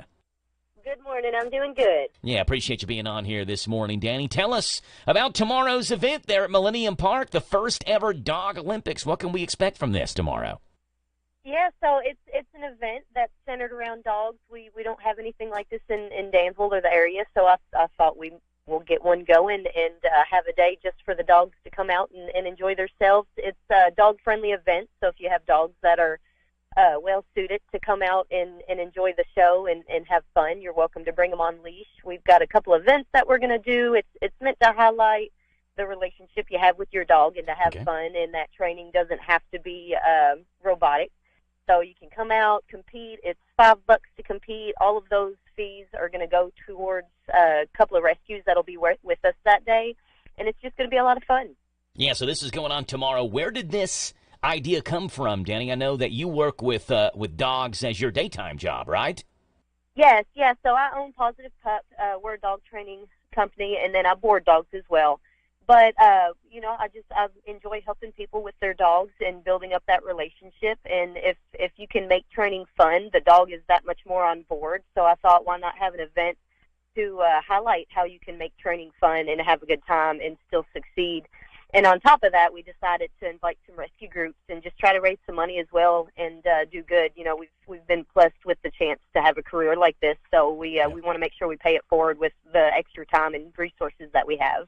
With Danny Phillips from Positive Pups, and again tomorrow morning, 10 o'clock in the morning it starts, goes until about 2 in the afternoon or so at the Millennium Park Softball Complex here in Danville. Couple of events that'll be going on during the Dog Olympics is Recall Relay. Tell us what Recall Relay is, Danny. Yes, so what we're doing with Recall Relay, of course, it's one of those core behaviors you want your dog to know, so we're going to put a fun twist on it. We're going to have a couple of lanes set up.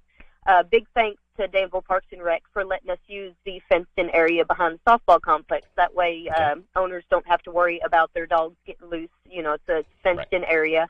But on top of that, we'll have individual lanes, and we'll have some dog handlers to hold your dog. The owner will go to the opposite end, and it's a matter of who gets there first. And you can call your dog, you can encourage your dog, you can do anything to get them to you the fastest. And then, of course, like I said, the winner, we've got a couple of businesses that have donated some prize baskets. So the winner of each event will get a basket, and then, of course, we've got ribbons to dish out. But it's going to be a fun one to see which dogs succeed. And then, of course, I'm sure someone's going to be distracted and put on a good show of not coming when called, which is always fun to watch. It's meant to be a field day for dogs and owners. Yeah, I've got a golden retriever. He is 11 years old, and he's starting to where I think he's losing his hearing, and he's already getting a little blind as well. But he's never been one to where, like, he's a lovable dog, but if he gets outside, he's a free bird, right? So we have trouble getting him back inside the fence when he gets out. He would be one of those who would not want to listen to his owner. That's on Recall Relay. We also got Rally Relay. What's the difference between Recall Relay and Rally Relay? So Rally Relay is a twist on a dog sport that is called Rally, and it's just a sport that's really friendly for all owners of all athletic types, all dogs. And it's a sport where you're going through a course and you're following instructions that these signs give you. So with Rally Relay, it's going to be similar to Recall. You're going to proceed with your dog in a manner at which point you'll come to a sign and you need to get your dog to perform that task before proceeding on. And the first one that kind of gets to the end of that event is going to be the winner for that one. So again, it's you move through the obstacle. You have to get your dog to perform. Of course, they've got to do the behavior before you can move on. So that's where the race comes into effect, is how quickly will your dog listen to you before you get to move on to the finish line. You also have the last dog sitting. What's this about? Yeah, so that's going to be a fun one. So another core behavior that you'd like your dog to know is to stay. That way you can put them in a sit-stay and do whatever you need to do before moving on. So this is going to be a good one where you can put your dog in a sit-stay, a down-stay, whatever position they're most likely to stay in. And then from there, you can encourage them to stay with your voice, but you can't use treats or anything like that. And then we're going to proceed just with some silly distractions, whether it be food. We've got an inflatable flamingo that we're going to bring out to try to break the dogs in that position. And the dog that can hold that position the longest is going to be the winner of that event. That's funny. So they're going to be locked in, and you are trying to unlock them, basically. Exactly, yep. And the owners can say and praise and encourage them to please stay and not move, but dogs that break, they'll third, second, and first place, of course. So the dog with the nerves of steel will be the one to take the prize. And then whine and walk. Whine spelled W-H-I-N-E, like a dog whining. What's whine and walk? Yes, so whine and walk is going to be an event that focuses on loose leash walking. Nobody likes to get drugged down the street. It's common. Dogs naturally walk faster than us, so that can be a fun one to try to conquer. With this event, the owner will be holding the leash looped around their arm, so they can't hold it with both hands. It's going to be loosely leashed over their arm, and in that same hand, they're going to be holding a wine glass full of water. And they've got to proceed through about 20-25 feet, and whoever has the most water left in their glass, of course, will be the winner of that event. So if your dog is yanking you around and you end out with no water, at least you had a good time. Yes. Yeah. So, again, all this is going on tomorrow. Danny, for people who want to, maybe they have a dog and they say, I think such and such, I think my dog or whatever it may be could do well in this. How can they register for these events? So I have got a link on my Facebook page. I've got several posts, including one that should be posted at the top of my page, where you can sign up via a link with JotForm. And then, of course, you can just arrive on the day of, and we can provide that link as well, and you can sign up on the spot. we're looking to start the games about 11 o'clock, and depending on how many register, we'll move through those events in different heats if we need to. But you can register before tomorrow with that link on my Facebook page, or you can register the day of, same way. And it costs to get in to compete. What about just people who are dog lovers and want to come watch, maybe bring the family out? They love to see this type of stuff, but they don't have a dog to compete in it. Can they just come and watch? Yep, that's free to attend. If they don't have a dog and they might be looking, we're going to have Puppy Love Kentucky as well as Fields of Freedom, who's another local dog rescue. So we'll have some adoptable dogs up there as well. So it's not just about competing with your dog. You can come out and have a good time and watch others compete with their dogs as well as maybe meet a new best friend. It's tomorrow, the Dog Days of Summer Kickoff, the Dog Olympics, first one ever. And it's happening at Millennium Park in Danville. Begins 10 o'clock in the morning for registration, all that. And I think, Danny, you said the games themselves begin at 11 o'clock. Will go until 2 at the softball complex there at Millennium Park. So if you're driving into Millennium Park, you would turn to the left, the football fields, the baseball fields to the left as you drive by. The soccer fields would be to your left and that playground there. And those are the softball fields. When you come into Millennium Park, you'd hang a left there. Danny, appreciate you being on. Going to be a fun event tomorrow. I know you said you're doing Woodlawn Field Day as well, so you're going to be wrangling kids today and wrangling dogs tomorrow. That's how we like it. Love it. Good stuff. Danny, appreciate you being on. We'll talk to you later, okay? Thank you very much for having us. Bye. That's Danny Phillips with Positive Pups in tomorrow's Dog Day Summer Kickoff Dog Olympics. Free to go to. If you're going to compete, costs you a little bit, but free to go to. Just watch the event go on tomorrow at Millennium Park. Pimmy! What's going on with your wedding planning with Pim? Hi, I'm Timothy Stewart Clark, and this is Wedding Planning with Pim. Back in the day, parents insisted third and fourth cousins, their college roommates, and business associates had to be on their son or daughter's wedding guest list. Not anymore. It's tough entertaining people you don't really know, and it's expensive. A savvy planner knows the number of guests directly affects the budget and determines the ceremony and reception sites. Sit down with your parents and have a serious conversation about the size of your wedding, how many guests you can afford to entertain, and if your venues can comfortably accommodate those you're planning to invite. After you've determined the number of guests you can afford to invite, you and your fiancé should compile your own individual lists. There's a system for cutting down lists. It's simple and pretty successful. Note those folks on each of your lists who are sure to attend. Combine and designate this as your A list. Have each parent, you and your groom, complete a second list. Don't duplicate names from the A list. Each of you take copies of both lists and review, making notation of anyone who should be moved from the B list to the A list. And voila, you have just made your first cut. If after totaling your A list, you decide the number is not within your budget, start chopping. My love note for today, it's a time-honored tradition that the bride be allotted the greater number of guests. I remember brushing my hair and looking down and thinking, oh my gosh, do I have any hair left? I used to look at women with thick, beautiful hair and think, why doesn't my hair look like that? My thinning hair is making me feel so old. If you want thick, healthy, gorgeous hair, then you need Hair Volume from New Nordic. With clinically proven ingredients like apple extract, biotin, and millet, Hair Volume nourishes your hair follicles to promote thicker, healthier-looking hair. Say goodbye to shedding, thin, and dull hair, and hello to thick, healthy hair with Hair Volume. Since taking Hair Volume, the shedding has all but stopped. Now, instead of being jealous of other women's hair, I have friends who are jealous of mine. My hairdresser couldn't believe the difference in my hair. Now she's using Hair Volume too. Available as a tablet or delicious gummy, Hair Volume is available online at Amazon and NewNordicUSA.com, or find Hair Volume in the hair care aisle at your local CVS. You gotta go with Graceland. Graceland Air. Graceland Air, a local HVAC company, offers a wide range of services and provides each customer with an effective and long-term solution in both heating and air conditioning repair. They're committed to excellence in every aspect, exceptional quality of service, high standard of integrity. You are the basis of their business, and they service all brands. Go online to Graceland-KY.com for more information. You gotta go with Graceland. Graceland Air. Hi, I'm Alan Martin, branch manager at Community Trust Bank. Community Trust Bank has supported communities that we call home since 1903.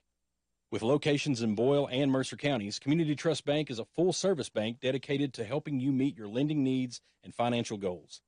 Please stop by and see me at our Danville main office located at 462 West Main Street. Community Trust Bank, building communities built on trust. Member FDIC, equal housing lender, loan subject to credit approval. Gold prices are climbing, and that means now is the perfect time to turn your unwanted gold into cold hard cash. At B&L Jewelers, we're buying gold every day, whether it's broken chains, single earrings, outdated styles, or old class rings. If it's real gold, we want to see it. Our experienced team will evaluate your items right on the spot and make you a no-pressure offer. You might be surprised at how much your forgotten jewelry is worth. Why let it sit in the drawer when you could be putting money back into your pocket? No appointment needed. Trusted by the community for years. Located in the Danville Manor Shopping Center. B&L Jewelers, where honesty, value, and experience shine. Come see what your gold is really worth today. Love gets better with B&L Jewelers. Give that gift with that personal touch to that person in your life that means so much. It's the perfect way to say, hey baby, I love you, and I need you to love me more. And the perfect diamond to get you to do it's at the B&L Jewelers store. Love gets better with B&L Jewelers. What makes Whitaker Bank uniquely Kentucky? With a wide range of products and services, we are here to provide you friendly, expert service for all of your banking needs. This is Rita McIntyre for Boyle, Garrett, and Mercer counties. As part of your community, we are committed to building solid, long-term relationships. Call me at 859-733-4963. Let us show you what uniquely Kentucky means. Whitaker Bank, uniquely Kentucky, member FDIC, and equal housing lender. Discover the power of radio. If you own a retail business, you should consider radio to influence new and repeat customers throughout the buying cycle. People frequently compare prices, quality, and service. You want your name to be consistently fresh in their minds when they ultimately decide to make their purchase. Discover the power of radio. Promote your business to thousands of potential customers every week. To learn more, go online to advertisecentralkentucky.com. That's advertisecentralkentucky.com. I went to Rod Hatfield Chevrolet, and they had me driving in my car, going very far, down the street in my car. If you want to ride, go to RodHatfieldChevy.com. Rod Hatfield Chevrolet, Lexington, Kentucky. Listen to us on your smart speaker. Just ask to play our call letters. WHIR.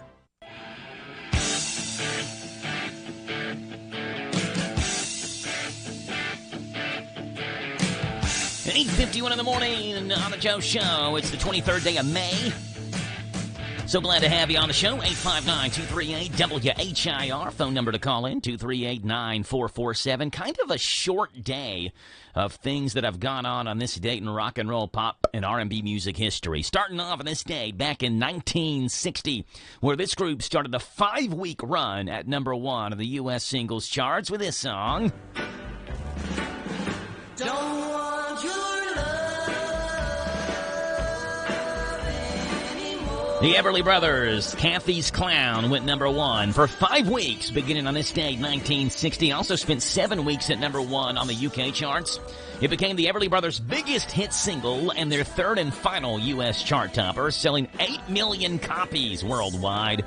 The Everly Bros on this day, 1960, with Kathy's Clown at number 1.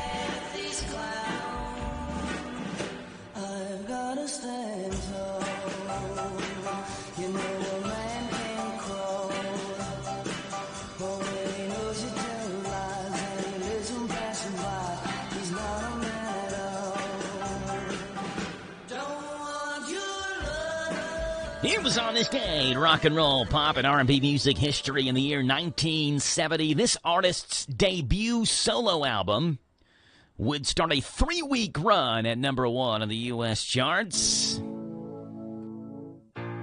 Baby, I'm amazed the way you love me all the time. Maybe I'm afraid of the way I love you. Paul McCartney's debut solo album called McCartney. A 3-week run at number 1 of the U.S. album charts. Apart from Linda McCartney's vocal contributions, Paul McCartney himself performed and recorded the entire album by himself. The album featured Maybe I'm Amazed, which Rod Stewart and the Faces featured on their 1971 album Long Player. On this date, 1970, Paul McCartney's debut solo album, McCartney, went number 1.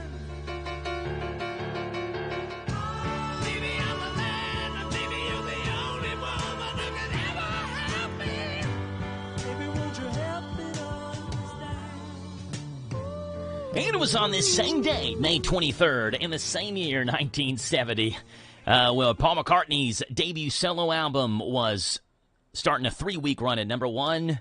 This studio album also went number 1 in the UK charts.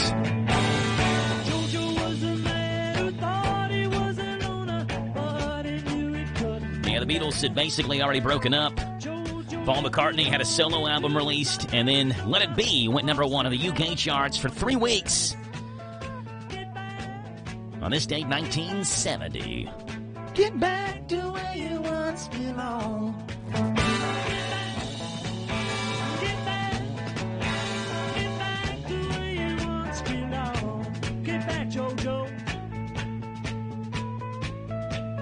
There you go, the Beatles, Paul McCartney, and the Everly Bros have made their mark on this date, May the 23rd, in rock and roll, pop, and R&B music history.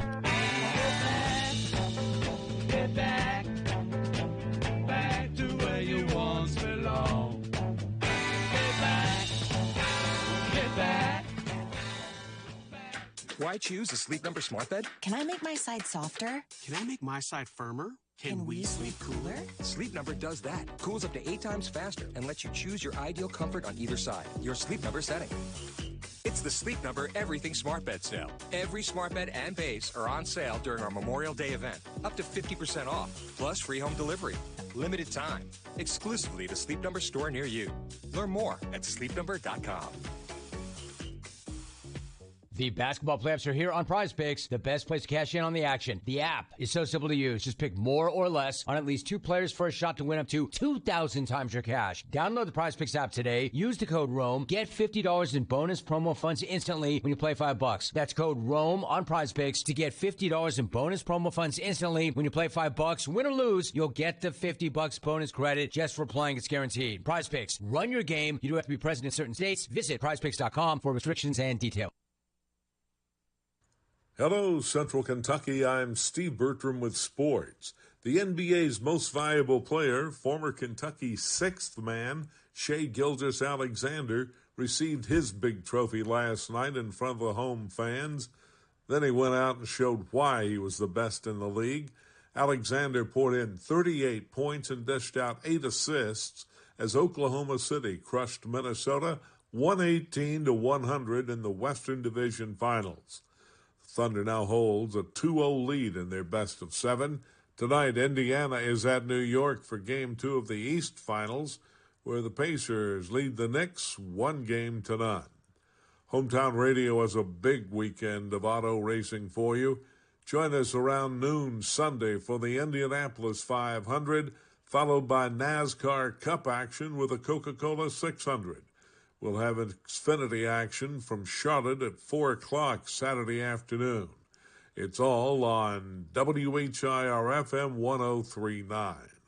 In the NHL playoffs, Florida took another step toward capturing Lord Stanley's Cup in back-to-back seasons. The Panthers blanked the Carolina Hurricanes to take a 2-0 lead in the East Finals. Final score, Florida 5, Carolina nothing. In Major League Baseball yesterday, the Phillies and Angels both won, extending their winning streaks to 7. Elsewhere, it was the Guardians 7, Tigers nothing, Nationals 8, Braves 7 in 10 innings, Brewers 8, Pirates 5, Yankees 1, Rangers nothing, Blue Jays 7, Padres 6 in 11 innings, Astros 9, Mariners 2, and the Orioles and Red Sox were rained out in Boston. Tonight, Cincinnati entertains the Chicago Cubs.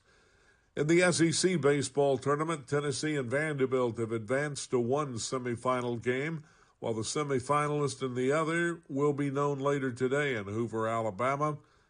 Arkansas plays Ole Miss, and Texas A&M takes on LSU. The semis are tomorrow with the finals Sunday. In the finals of the Middle School Salt River Conference baseball tournament last night, Host Anderson County rolled past Boyle County 16-3 in 5 innings. That's sports. God bless America. I'm Steve Bertram on the Hometown Radio Network. Put your tummy in your tank at Papa's Quick Stop number 17, where convenience meets quality. Nestled on North Stewart's Lane, the former Bluegrass Truck Stop's now under new ownership and management, offering a fresh take for truck drivers and travelers. From juicy and crispy broaster chicken to delicious mouth-watering Hunt's Brothers Pizza, available 24/7. Simply call 859-209-2400 for a speedy pickup. Premium quality diesels available for one truck or a fleet of trucks. Let Papa's Quick Stop be your perfect travel companion. Papa's Quick Stop number 17 in Danville, North Stewart's Lane looks forward to serving you. Roxanne Watson is on a mission to have more people sign up as organ, eye, and tissue donors. What drives her? Roxanne received a heart transplant made possible by an organ donor. I decided that day to devote myself to signing up the most people in the United States. That's my goal. Now she's a powerful force for good. What could you make possible as an organ, eye, and tissue donor? Leave behind the gift of life. Go to organdonor.gov. U.S. Department of Health and Human Services, Health Resources and Services Administration. Bad decisions limit future options. Stop adversity from becoming stress. Listen to The Flatline with host Rick Hughes, Sunday mornings at 7:30 on WHIR. Learn problem-solving devices. This is the talk of the town, AM 1230, and now on FM 103.9, WHIR Danville, powered by Kentucky WiMAX. It's 9 o'clock. NBC News Radio, I'm Michael Kastner. The suspect in Wednesday's deadly shooting of 2 Israeli embassy staff members in Washington, D.C. has been charged. More from Mark Mayfield. Interim U.S. Attorney for the District of Washington, Janine Pirro, made the announcement. Murder in the first degree for the murder of 30-year-old Yaron Levshinsky, a foreign official and official guest of the United States. Mr. Levshinsky was here on official business for the state of Israel. Elias Rodriguez faces 2 counts of first-degree murder, along with murder of foreign officials and 2 firearm-related charges. Rodriguez was taken into custody following the shooting outside of the Capitol Jewish Museum. He's reported to have shouted, "Free Palestine," while he was being arrested. U.S. Attorney General Pam Bondi says the death penalty for Rodriguez is a possibility. Stock futures are down this morning after President Trump threatened Apple and the European Union with tariffs. Trump posted on Truth Social that he would impose a 25% tariff on Apple products not made in the U.S. He also said he wants a 50% straight tariff on the EU starting June 1st because trade talks, in his words, aren't going anywhere. At last check, Dow futures were down nearly 650 points. 6 people are presumed dead after their private jet crashed into a San Diego neighborhood, causing several house fires. Kenneth Morgan, who was among the 100 people who had to be evacuated, says he saw some of his neighbors using fire hoses to put out the flames. AAA is expecting a record number of people to travel for the holiday weekend. More from Scott Pringle. The record number of people traveling this holiday means the roads are expected to be congested at times. AAA's Robert Sinclair. Let's load up the truck and go to see Uncle Joe or go to a beach or go to a park. It's not the big holiday that you might see later in the summer. Michael Kastner, NBC News Radio. Discover experiences that truly move you. Spectacular nature and authentic bluegrass music captivate you. Legendary horses and world-renowned bourbon wow you. Visit KentuckyTourism.com to find what moves you in our new Kentucky home. Do you have an invention idea but don't know what to do next? Call InventHelp today. We have representatives nationwide who will explain the InventHelp process step by step. Over 10,000 patents have been secured through InventHelp's patent referral services. The InventHelp databank includes thousands of companies who have agreed to review new ideas. We've been helping inventors since 1984. Let's help you next. Get started today. Call us for free information at 1-800-558-5497. Again, 1-800-558-5497. The state of Tennessee has carried out its first execution in 5 years. More from Paul Miles. Inmate Smith was pronounced dead at 10:47 a.m. 75-year-old Oscar Smith received a lethal injection at the Riverbend Maximum Security Institution. Smith was convicted of fatally stabbing and shooting his estranged wife, Judy, and her 2 teenage sons, Chad and Jason, in Nashville in 1989. Terry Osborne is the sister and aunt of the victims. The pain of losing Judy, Chad, and Jason is something that we will continue to carry. It's not a moment that goes by that we don't miss them. The last execution carried out in Tennessee was in 2020 when Nick Sutton died in the state's electric chair. The man accused of stalking actress Jennifer Aniston has been found mentally incompetent to stand trial. Daniel Martindale with more. A psychiatrist made the determination after examining 48-year-old Jimmy Wayne Carwile of Mississippi. Carwile was arrested on May 5th after allegedly crashing a car through the front gate of Aniston's property in Bel Air. She was home at the time but was not injured. On Thursday, a judge appointed a second psychiatrist to examine Carwile after his attorney said his client wanted another evaluation. Carwile is due back in court this coming Thursday. I'm Daniel Martindale. Kermit the Frog wants the University of Maryland graduates to appreciate others and stay connected to their dreams. That was the message as the Muppet character gave the commencement speech at the University of Maryland. Here's a little advice, if you're willing to listen to a frog. Rather than jumping over someone to get what you want, consider reaching out your hand and taking the leap side by side. The late Jim Henson, the creator of Kermit and the rest of the Muppets, graduated from Maryland in 1960. Michael Kastner, NBC News Radio. Your morning espresso starts right here. It's the Sean Hannity Morning Minute. In response to Israel, Iran's top diplomat warned the Iranian foreign minister on X, writing, I have called on the international community to take effective preventive measures against the continuation of Israeli threats, which, if unchecked, will compel Iran to take special measures in defense of our nuclear facilities and materials. We are likewise of the firm conviction that in the event of any attack against the nuclear facilities of the Islamic Republic of Iran by the Zionist regime, the government of the United States shall bear legal responsibility, having been complicit there. You know what? Who gives a flying atom shift what they think? Nobody cares. The Sean Hannity Show from coast to coast later today. Warning. The national debt is spiraling out of control. Trade wars are causing record volatility. And tariffs could cause inflation to make a devastating comeback. Are you ready for what more 2025 could bring? Will you sit on the sidelines and wait? Or will you take action today to help protect your hard-earned retirement savings? And what if you could do it tax and penalty-free? Find out more by requesting your free 2025 Gold and Silver Kit from the top-rated precious metals company, Goldco. Plus, you could get an unlimited bonus silver if you qualify. Help secure your future today. Visit HannityGold.com or call 855-815-GOLD to learn more. That's HannityGold.com or 855-815-GOLD.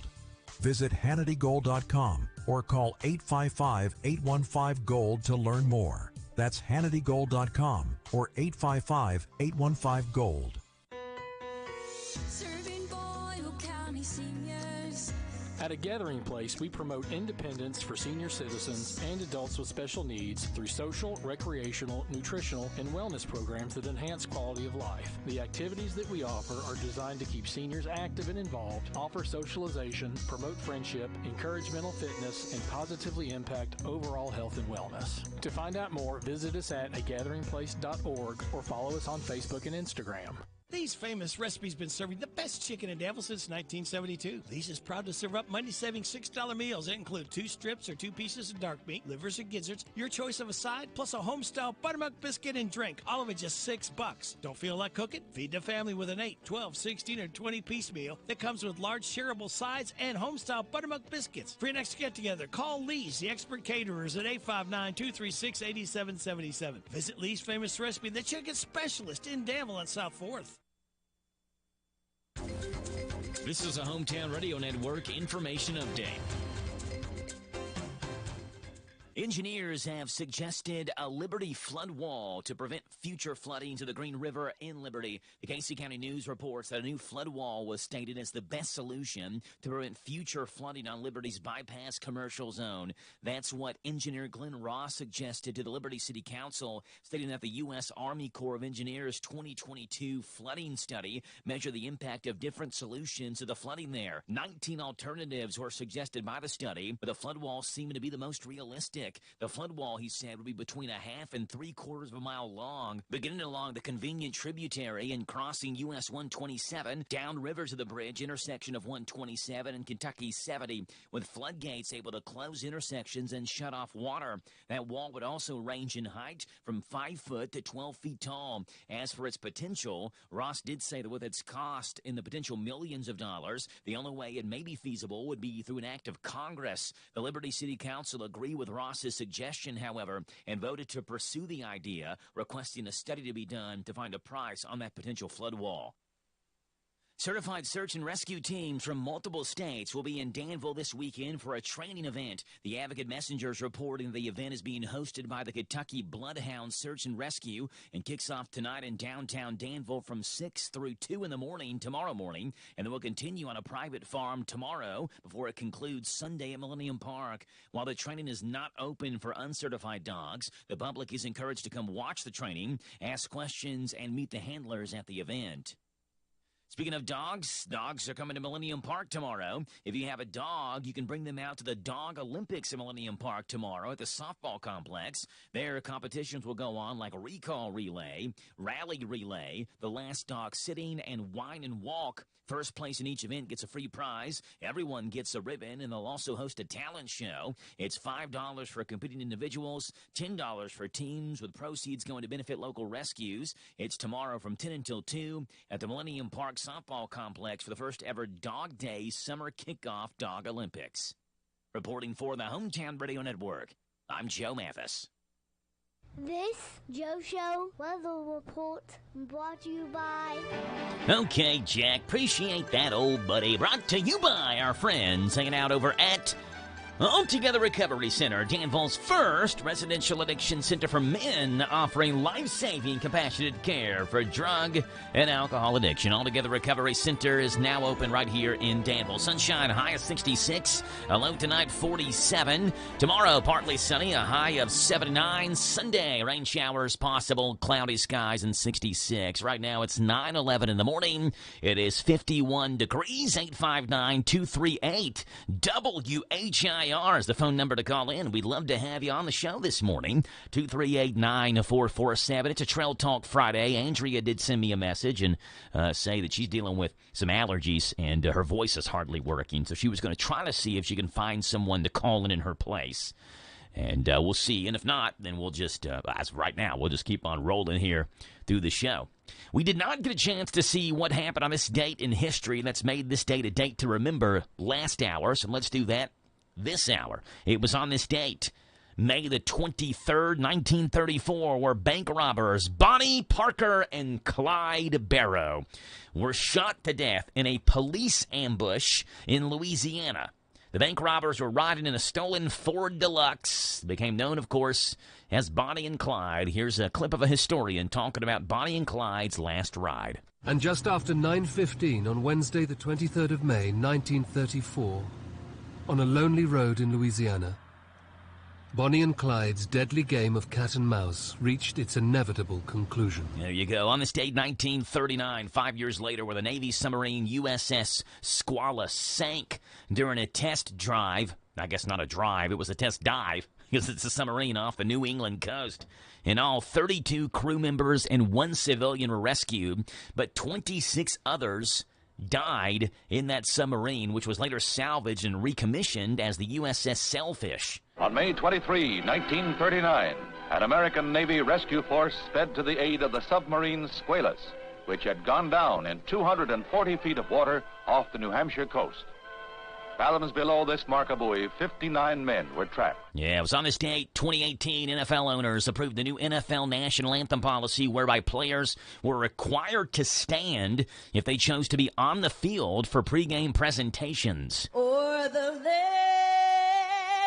of the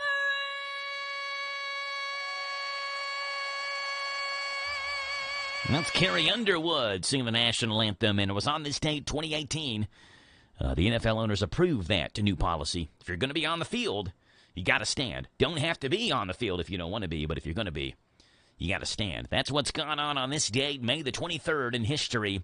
That's made this date a date to remember. This portion of the show brought to you by Graduation Commencement Speakers, charged with the impossible task of convincing a crowd of bong hitters that they're the future leaders of the world. There you go. Hey, Star Wars Episode 5, The Empire Strikes Back. Jack just finished this movie on Sunday. He's real big into Star Wars now, and it's got me like wanting to rewatch Star Wars. He just watched The Empire Strikes Back, started at Episode 1, finished Episode 5.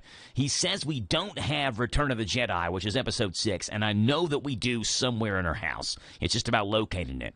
But this year is the 45th anniversary of The Empire Strikes Back. And if you haven't heard this, they've actually updated some of the trailers for the Star Wars movies. And here's the updated trailer for Empire Strikes Back, celebrating its 45th anniversary since it was released in theaters. Coming to theaters, the 45th anniversary of Star Wars, The Empire Strikes Back, updated for 2025. I am the significant other of your birthday person. All of your favorite characters are back, but they're a little more sensitive to the feelings of others. Regret posting a meme that some could consider offensive, I do. Cancelled by the younger Jedi I have been. The 45th anniversary of The Empire Strikes Back. We have changed the name of the Death Star to the Unalive Sphere. Oh, I'm afraid this will be far more palatable and inclusive when our friends arrive. Coming to theaters. Oh, wow. The Unalive Sphere will be far more palatable and inclusive when our friends arrive. Oh, the updated Empire Strikes Back trailer. That was a good one. They're really good at the Star Wars things they do on this website that we use. All right, let's see what's going on in the world of science. Nerd news. What's going on in the world of science? All right. In optometry news, researchers in China say they've invented night vision contact lenses that let you see in the dark. They claim you can even see with your eyes closed. They say you cannot see a ton of detail yet, but they're still in development. Night vision contact lenses. My dog will appreciate this if I ever need them, because inevitably he's always laying on the floor when I walk out of the shower, turn the lights off, because, Rebecca's in there sleeping at 5 o'clock in the morning, and I always either step on Chipper or kick him. I don't know he's there. I can't see him. Number 2 in space news, Jupiter is the biggest planet, and a new study found it used to be even bigger, almost twice its current size. Right after the solar system formed, you could have fit more than 2,000 Earths inside Jupiter. The current number is 1,321 Earths. In monkey news, ever heard the stat that there's only 1% difference between chimp DNA and human DNA? A new study found that's not really true, or at least it's misleading. The real number might be more like 15%. So it's like... So what does that make? Instead of 99% related, it makes us 85% related, I guess. In bug news, a new study found plants crank out more nectar when they hear bees buzzing. Researchers think farms might be able to play buzzing sounds that would help crops pollinate more. So, like, the plants hear the bees, they know what's coming, so they start to pollinate more. Number 5, in Tom Hanks news, Apollo 13 happened 55 years ago, and the movie turns 30 next month. And 2 real-life heroes from it were in the news this week. Gene Kranz got a Lifetime Achievement Award for his pioneering work at NASA. He was the flight director played by Ed Harris in the movie, who's 91 years old now in real life, Gene Kranz is. And the New York Times and Washington Post both did stories on engineer Ed Smiley, who recently passed away at 95 years old. He led the team that came up with a way to make their air filter, the command module, work in the LEM. The astronauts would have suffocated if they hadn't figured that out. It's the most famous square peg in a round hole scene. Is the one that was depicted in that movie, and Ed Smiley was the one who figured that one out. He's an engineer. And number 6 in grammar news, semicolons might be going extinct. A study found they were half as common as they were 20 years ago. Nobody knows how to use them, so we just use periods. Or if you're under 30, you probably use no punctuation anyway. There you go, the world of weird. Showbiz segment. The World of Weird showbiz segment, celebrity news, nerd news, it's all kind of wrapped up into one. Although in this case, the celebrities, the Apollo 13 people, that's not the World of Weird. They were smart people. And we salute them today. All right now it's 9:18 in the morning, 859-238-9447. Let's see what Gary Fogle has on Kentucky sports memories for us this morning. Hello, I'm Gary Fogle. Welcome to Kentucky Sports Memories. And after the Kentucky Colonels won an ABA championship, why didn't they make it into the NBA? At Watson's, we've been delivering all the family fun and relaxation to our local community for over 50 years. Our mission is to provide high-quality home recreational products and home furnishings to our customers that bring families and friends together for a break from the daily stresses of life. Shop the largest local selection of in-stock products for your home, inside and out, and get the guaranteed lowest price in the USA. Only at Watson's. This week, back in 1975, 50 years ago, the Kentucky Colonels won the ABA basketball championship. The ABA, a rival league to the NBA. The NBA championship that year was won by the Golden State Warriors. That's significant because we'll talk about that in a moment. But first, the Kentucky Colonels. In the second to last season of the ABA, before it merged with the NBA, the Colonels won a championship. 4 teams from the ABA merged into the NBA, but the Kentucky Colonels was not one of them. A lot of theories behind why that happened.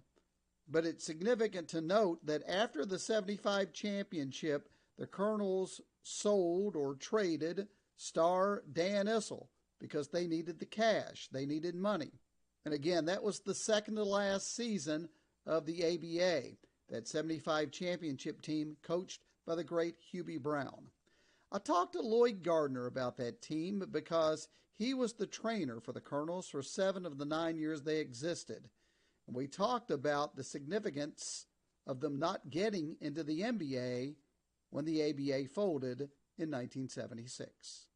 And he said it had a lot to do with the trading of Dan Issel. Here's our conversation. Why did the Issel trade cost us a team in the NBA? Well, I just think that our team would have been so much more valuable had Issel stayed. I think that you couldn't get rid of a team because we probably would have won it back-to-back, and how are you going to leave a team out that wins it back-to-back? We did have, Hubie will tell you, probably a team that could beat anybody in the NBA. And as you well know, we challenged the Golden State Warriors, $1 million winner take all, and we were actually sitting around talking about how the shares would come out if we did that. But the Golden State Warriors, champions of the NBA that year, passed on the Kentucky Colonels challenge to see which team was the overall better team. That'll do it for the show this week. Thanks for listening. Gary Fogle, Kentucky Sports Memories. There you go, Gary Fogle, Kentucky Sports Memories, Mondays through Fridays right here on the Joe Show at this time. The Big Daddy's got sports coming your way next with Steve Bertram. Did you hear they're going to stop making pennies as well? We'll talk about that after this next break. Danville Dealmaker, Bob Allen. At Bob Allen GMC, we are professional grade. Lease a new 25 GMC Canyon Elevation package for only $199 per month for 24 months. $43.79 plus first payment, taxes and fees due at signing. 10,000 lease miles per year. Stock M25441. Bob Allen GMC, located on Maple Avenue in Danville, or shop online anytime at BobAllenMotorMall.com. And now a message from Yosemite Baptist Church in Danville, across from Berkman Mills. Being confident of this very thing, that he who has begun a good work in you will complete it until the day of Jesus Christ. Philippians 1:6 reminds us that God has a good plan for you. He, the Lord God Almighty, knew you before you were born and loves you. He is closer than you know. Just call out to him. A message from Yosemite Baptist Church in Danville, across from Berkman Mills.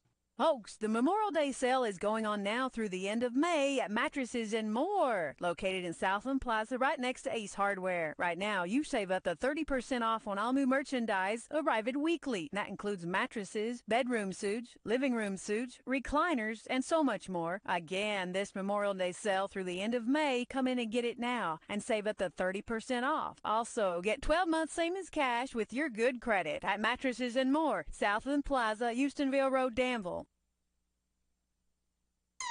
We love NASCAR. Catch the races here on WHIR AM 1230.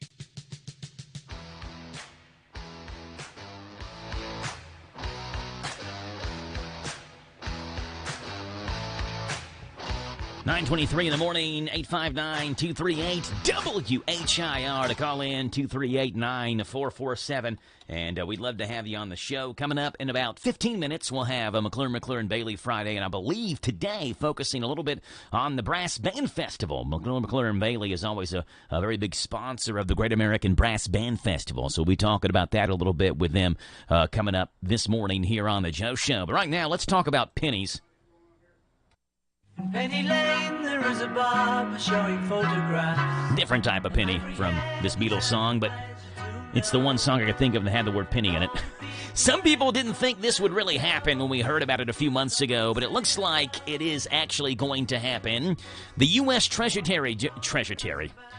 Secretary, the U.S. Treasury just announced a big change to America's change. They will officially stop making new pennies soon. President Donald Trump said in February that he'd order the U.S. Mint to stop making pennies because every penny cost almost 4 times what it's worth to make. So it's supposed to kind of save money for us. An estimated $56 million a year will be saved by not making pennies. The Treasury said it just placed its final order of penny blanks this month, and once those are minted, they are not making any more pennies. The last pennies are set to roll off the production line early in 2026, then they'll be done. It's unwelcome news for penny enthusiasts, especially since today happens to be Lucky Penny Day, which is always on May the 23rd every year, considered Lucky Penny Day. Now, there has been a push to do this for a long time, but not everyone thinks it's a good idea, partly because nickels are not cheap to make either. They cost about 14 cents to make. And since there's no pennies, we might need to make more nickels to start rounding up to 5-cent increments. None of this means pennies are going away anytime soon. By the way, around 114 billion pennies are in circulation right now, and you'd still be able to use them. They just won't be making them anymore. The government makes more each year, or did make more each year, because so many pennies drop out of circulation. People don't care about them. They toss them into change jars. They leave them in their center console. They walk by them on the ground. They don't care to pick them up because they're not worth enough to really waste your time on them. So, big change to America's change. The last pennies will be minted early next year, and they will no longer be making pennies. What they hope will save America about $56 million a year, stopping the penny process. 859-238-WHIR, the phone number to call in here this morning, 238-9447. And we'd love to have you right here on the radio, on The Joe Show. We did not do a food news earlier this morning, which we typically do at 8:40, but we do have a couple of food stories for you we can talk about. It's not going to be our Grub Gab segment, but food news nonetheless. Most McDonald's locations are settling on staying open later for the summer. McDonald's going to stay up late this summer, so you can too. Most Mickey D's locations are going to keep flipping burgers past midnight now. They say they're going to want to satisfy your late-night fry cravings just in time for warmer nights or road trip pit stops, whatever it may be. They're also on a hiring spree, looking to add up to 375,000 new employees as a part of a bigger plan to expand the Golden Arches across the U.S. This Saturday, May 24th, they're also apparently doing a freebie alert. You can hashtag dip for McCrispy Strips giveaway. That's a mouthful. And tag the company at Go Fuji for a chance to score a free McCrispy gift card to buy the new McCrispy Strips. So McDonald's, most locations nationwide, are now staying up at least until midnight, some places after midnight, with school out, summer road trips, things like that. They'll be staying open later. Secondly, one of my favorite restaurants, I love it, Taco Bell, is turning up the heat this summer. They are collaborating with Mike's Hot Honey to make a new Diablo sauce, which is made just for their crispy chicken nuggets that they have now at Taco Bell nationwide. This saucy newcomer blends Mike's signature sweet spice with a smoky zing of Taco Bell's Diablo sauce, which creates this flavor bomb, Taco Bell says, that their fans are going to love. It joins an already sauced-up lineup for the chicken nuggets. They've got Bell sauce, which is their house-made sauce, jalapeno honey mustard, and Hidden Valley Fire Ranch. If this sweet, spicy mashup wins hearts, there's a chance it could stick around for good. So go try it out if you like it, and make sure you let them know. But a new Taco Bell sauce coming for their chicken nuggets. Mike's Hot Honey Diablo Sauce is what they're calling this. 859-238-WHIR, the number to call in. It's a Friday, May the 23rd, and so glad to have you on the show. Coming up the next 30 minutes, it's a McClure, and Bailey Friday. We'll talk Brass Band Festival and other happenings with McClure, and Bailey coming up next after Bottom Hour News with the Kentucky News Network, which is up now.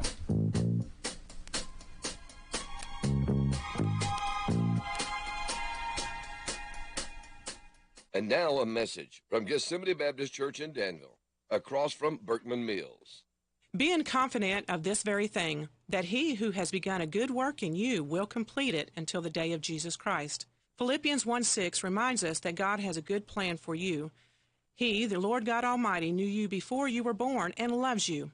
He is closer than you know. Just call out to him.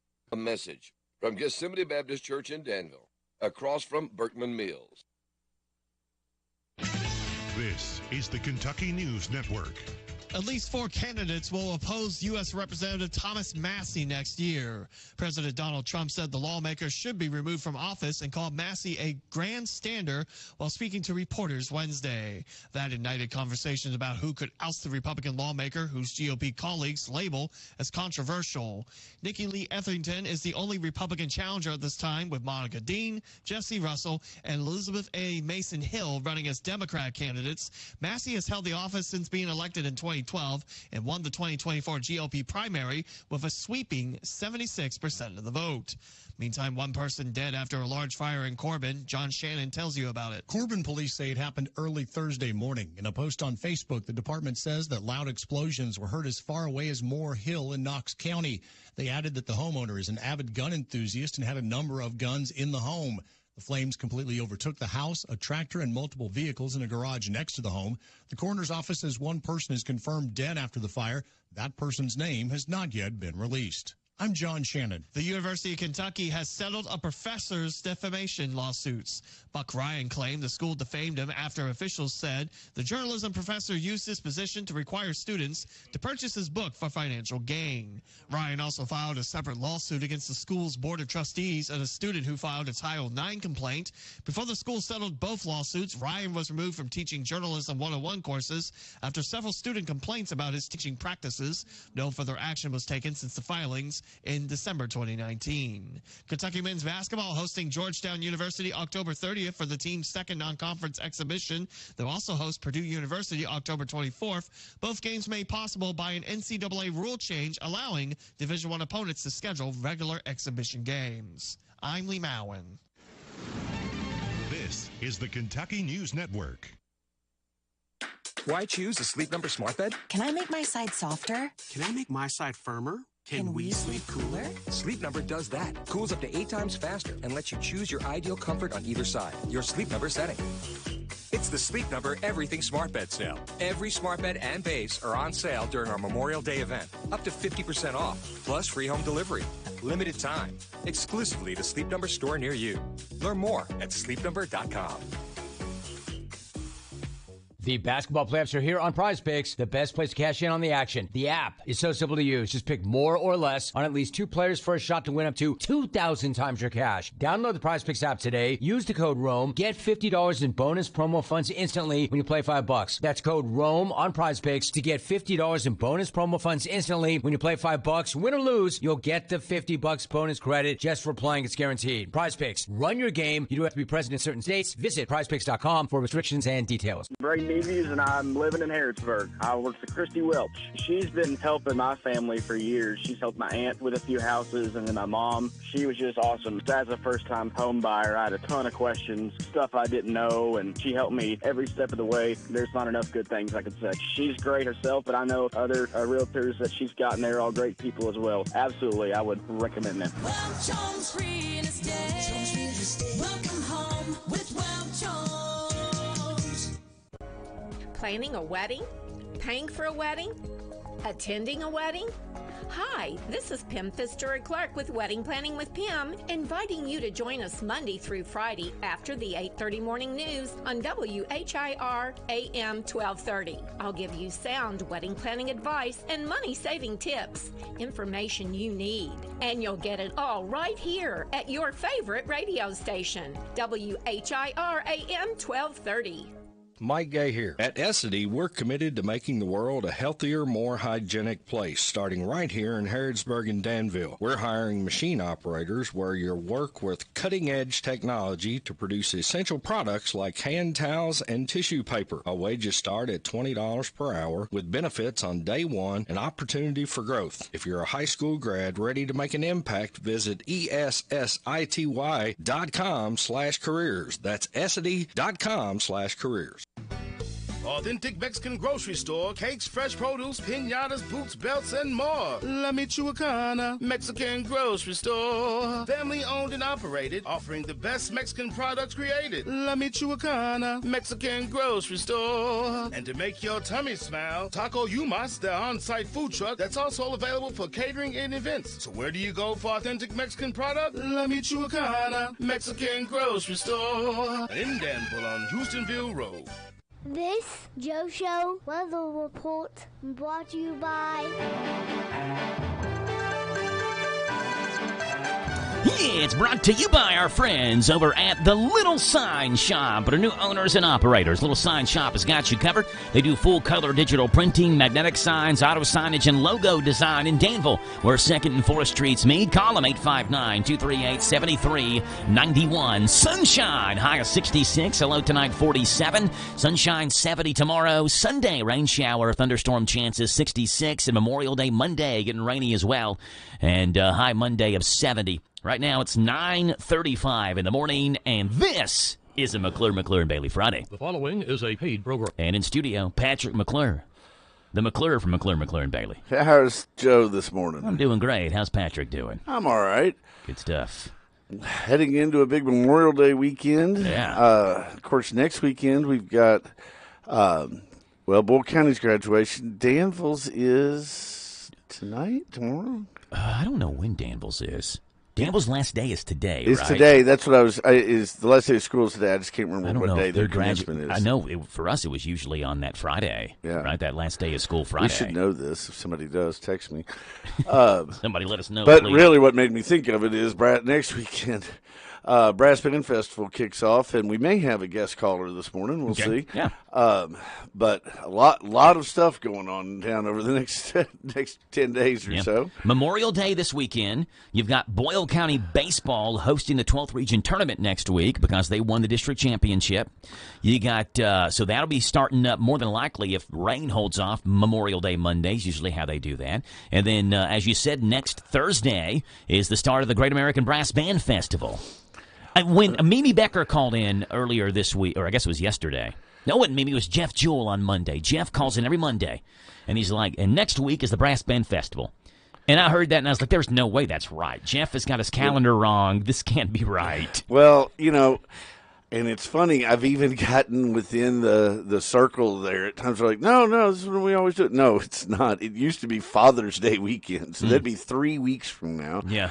But there's so much that goes on with just the logistics of where you're doing it and when you're doing it. And, of course, Center College every year has more stuff planned during the year, during the summer between Governor's Scholars and the various sports camps they do and everything else. And they are very, very gracious to let us use that beautiful campus as the sort of the center. It's certainly the centerpiece of Saturday. Yeah, oh yeah.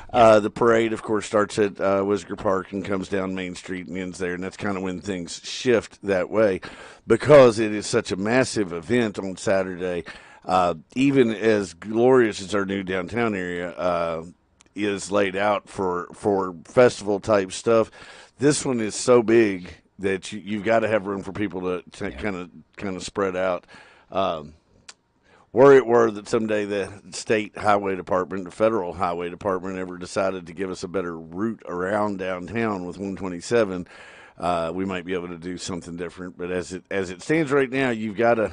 We can close 4th Street from time to time, but you can't have a full weekend with that road closed. So, Yeah. I've thought many times how you would do it. Of course, the problem is the railroad tracks. You'd have to figure out a way around that, and that's. It comes close to being logistically impossible. I'm sure nothing's impossible with enough money, but yeah. Well, when you look at the lineup of the Brass Band Festival, so Thursday it's the opening day really of the event because you got downtown downbeats from 7 to 10 Thursday night in the Gallery Hop. But like with what I consider. Patrick, to be like the brass band events. To me, it's always like Friday night, you got Bayou and Brass, and then you mentioned the all-day events on and Saturday. Bayou and Brass is actually at Center this yes, year, that is too, at Center as it was College, last year. Main stage. And that's, again, just having to move some things around. I'm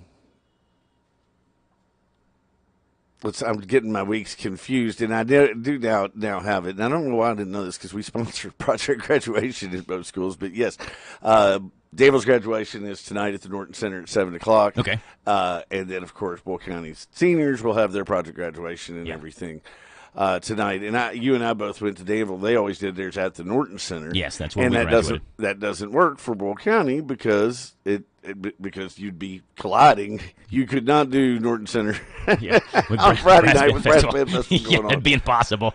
Let's be reasonable here, folks. I will say I would, going forward, I don't know that it absolutely has to be that graduation is on a Friday or Saturday night.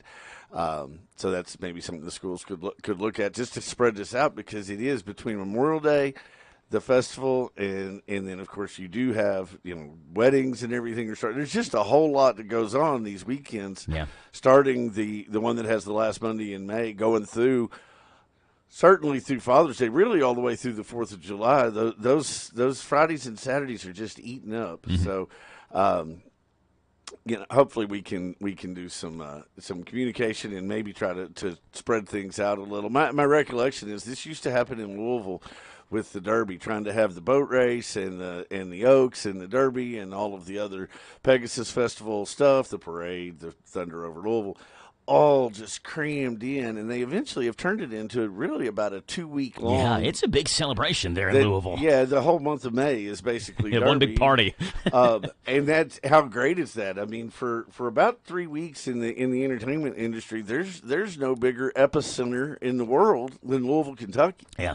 So I think that's really good. You know what would be better? Danville, Kentucky. Yes, let's get it done in Danville, too.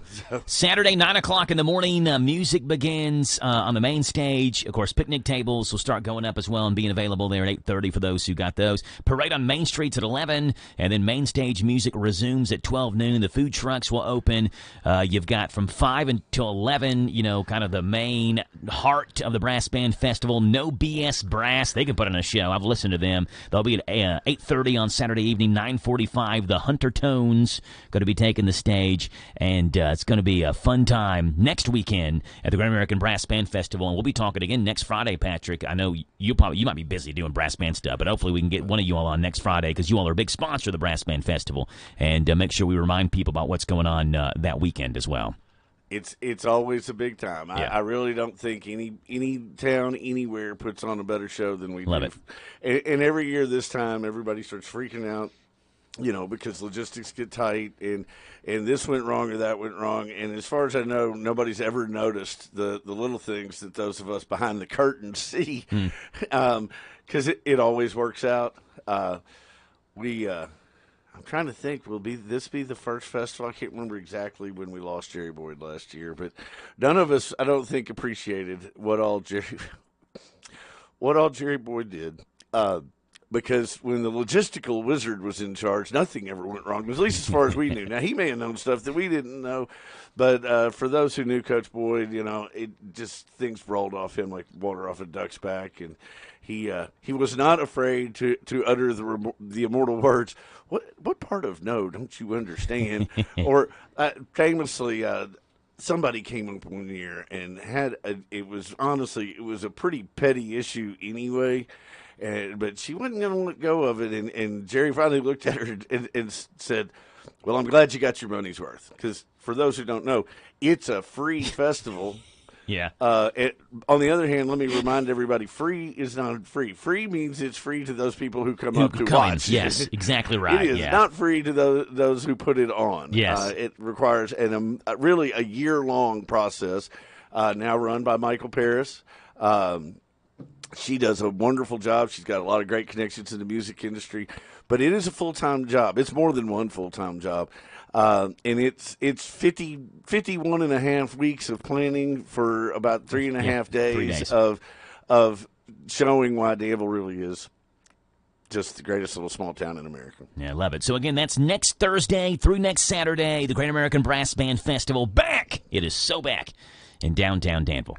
Patrick, I did have a question for you regarding a lawsuit, and this has sparked my interest because I'm a big baseball fan. I don't know if you've heard about this lawsuit. There is a former baseball player that is suing the Cincinnati Reds. Have you heard about this lawsuit? I heard some mention of it last night at a tournament I was at, but I didn't really get what the story came out yesterday. Was. Yeah. So here's the issue. Former Major League outfielder and first baseman Darren Ruff, he played for the Brewers, is suing the Cincinnati Reds for damages after he suffered what he is saying a career injury while crashing into an uncovered tarp roller while playing a game at Great American Ballpark 2 years ago. The lawsuit was filed Thursday in Hamilton County, Ohio Court of Common Pleas.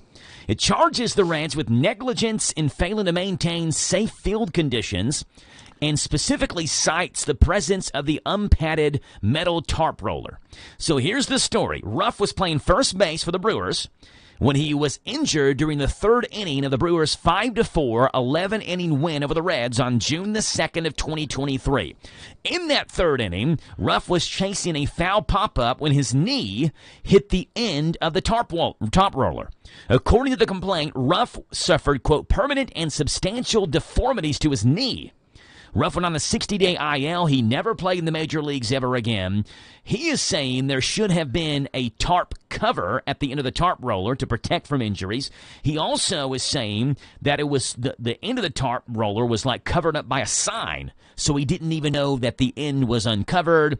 Here's this basically metal piece sticking out. He runs into it with his knee, suffers catastrophic injuries. He can never play baseball ever again because of this. How do you think this lawsuit holds up? A former major league player suing for damages the Cincinnati Reds. I am surprised that he's bringing it in state court in Ohio. He was playing for the Milwaukee Brewers. I guess I don't know where he lived. But if he's suing them for more than $70,000 and he's a resident of, let's say, Wisconsin, then you have diversity, which is to say, not the way people usually think of it, but it means you have all of the parties are from different jurisdictions in an amount in controversy greater than $70,000. That puts it in, traditionally that would put it in federal court. And the reason I think that matters here is because you could get a jury pool, if it went that far, that wasn't necessarily made up of a bunch of people wearing Pete Rose uniforms. Yeah. I have a much bigger thing now that I think about it to talk about on that we haven't discussed. Okay. I am sure their contracts have some kind of waiver of liability on that, so I think you might have a problem. That said, typically even high school stadiums have padding around the goalposts. They cover things up. I'm a little surprised it wouldn't have been covered. On the other hand, there was a sign, which means presumably it means you're on notice that this is a thing. However, can you really be on notice chasing a fly ball? Like, you're looking up at the ball, yeah. Yeah, I don't know. I think that's interesting to see how it plays out. I'll tell you what shouldn't be interesting, but will be. After all these years, Pete Rose is now eligible for the Hall of Fame. Yes, he served his lifetime ban. By being dead. By being dead. For those who don't recall, and I always forget which, I guess it was Bart Giamatti instituted the ban when they determined that he had bet on the Cincinnati Reds. Not against the Cincinnati Reds, but on the Cincinnati Reds while he was their player manager. Right. Never, ever was anybody ever able to show, and he, of course, vehemently denied that he ever bet against the Reds. It was termed a lifetime ban, but with a 1-year review. In that 1 year, he died. Fay Vincent becomes the commissioner of baseball. Fay Vincent said, I don't feel like I have the moral authority to reverse Giamatti's decision. And I remember then saying, that's hogwash. Why do you think he put a 1-year review on it if it wasn't because he had an intention to, do something crazy like review it in 1 year? Yes, yeah. We have all kinds of positions in the law that are called permanent. We have permanent custody orders in Kentucky, except guess what? After 2 years, it reverts from being you have to show serious endangerment to undo a custody order to just a best interest of the child standard. So you're back to the scales of justice are at 50-50, just what's in the best interest of the kid, which should be the most important thing. Right. So here, it seems obvious that Giamatti planned on reinstating him at some point. And then commissioner after commissioner said, well, we don't think we can undo Giamatti's ruling. So then they wait for him to die and come up with this rule. They say, oh, well, now that he's outside his lifetime, it's lifted. Really? Because Shoeless Joe Jackson could have been eligible freaking 75 years ago. Sure, that's a good point. Case. Yeah. And again, there's a guy.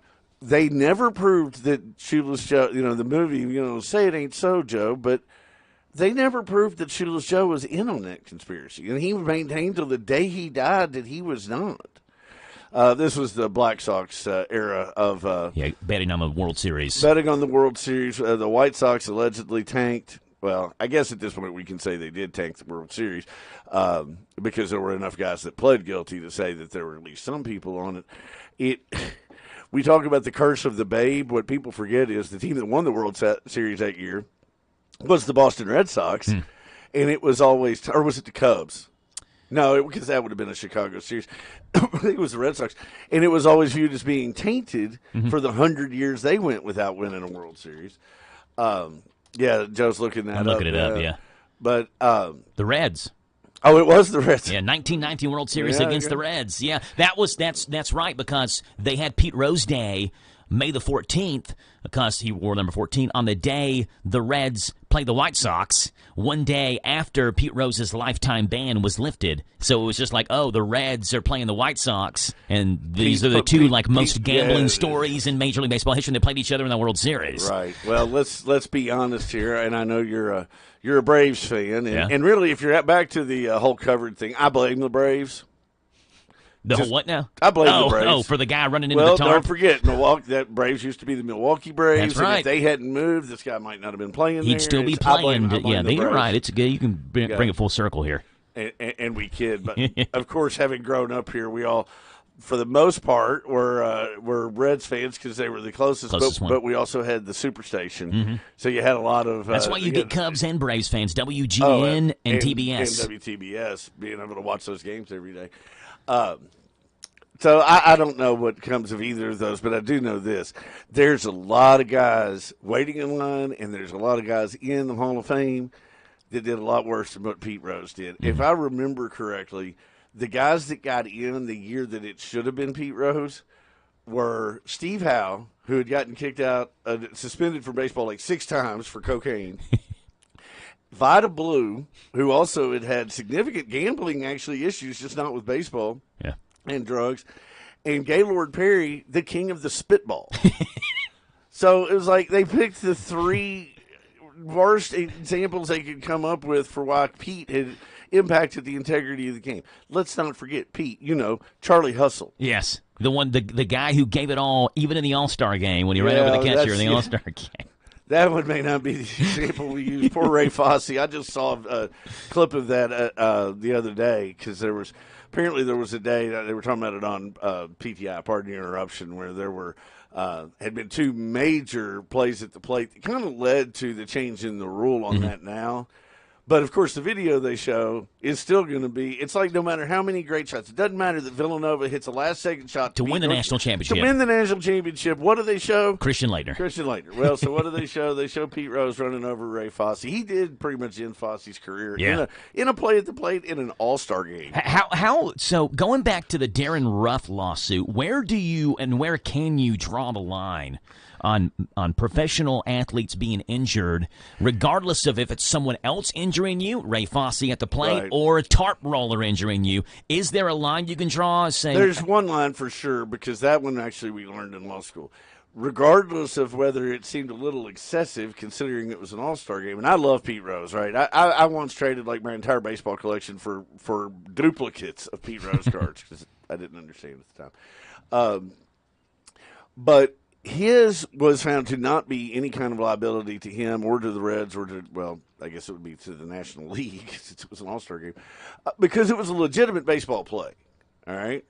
Now, there's another lawsuit out there where a guy takes a hockey stick, goes after a guy after the play. The victim is on his way to the penalty box. Of course, they're both in the penalty box, and the guy comes over and hits him upside the head with a hockey stick. And the court said, that's not a legitimate hockey play. Okay. Even in a sport where fighting is kind of considered part of the deal, that's so far out of anything you would possibly expect to see or to have inflicted upon you that he got prosecuted criminally. I don't know what happened in the civil case, but criminally he got prosecuted for assault. And that makes sense because I think we can all agree that's not a legitimate play. I know that there is the example of this guy, his name was Gilmore. He went by Happy, and apparently he's the only player in hockey history to get kicked out of a game for taking his shoe off and stabbing somebody in the throat with an ice skate.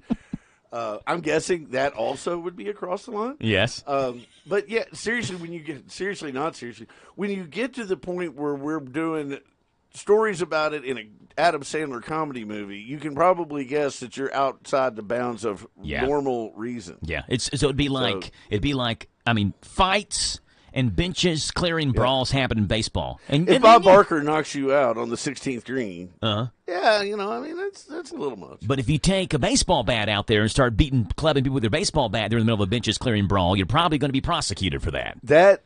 One would think, although I'll tell you, I think it depends on how it comes down, because it's not uncommon for a batter to come around a little aggressively and catch the catcher, and then it becomes a judgment call. It really becomes a fact issue for a jury of, did he mean to hit the catcher, or was he just swinging because he was mad and he accidentally hit the catcher?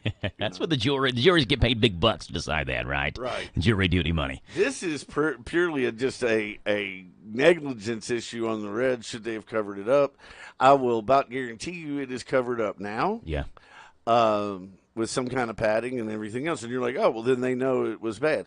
That is called a subsequent remedial measure, and you're actually not allowed to tell the jury about that because of the public policy consideration of not addressing the problem. Yeah, so they couldn't say, well, they covered it up now, which proves the Reds know they were in the wrong 3 years ago when it happened. Now, the better case would be, and there is some restrictions on this, but prior bad acts, but if there had been other people hit that thing in the past where you created a pattern of conduct, then maybe the Reds have a problem there. My guess is they'll settle with him anyway, or actually probably more likely Major League Baseball I can't imagine you sued the Reds and didn't sue Major League Baseball.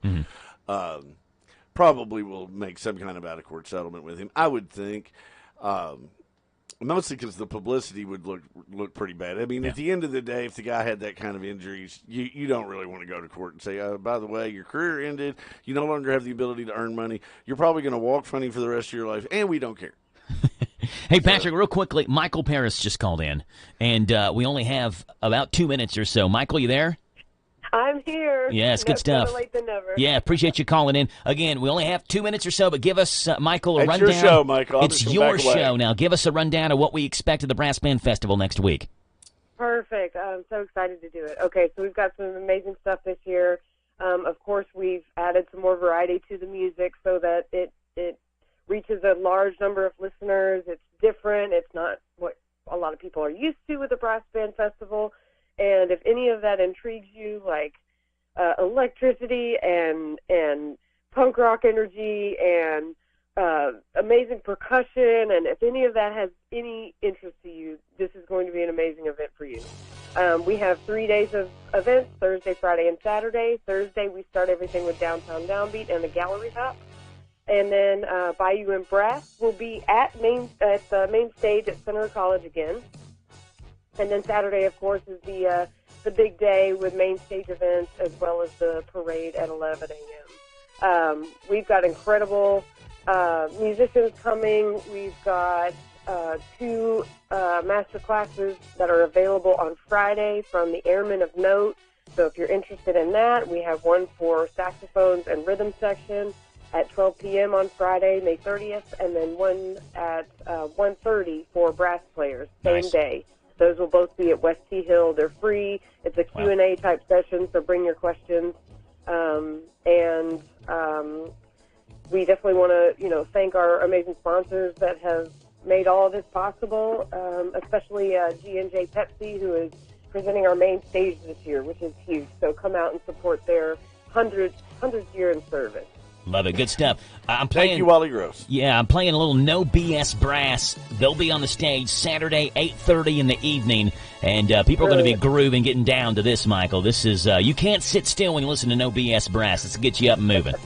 I didn't know about that masterclass with the Airmen of Note. That's so cool. That's some of the greatest musicians in the world.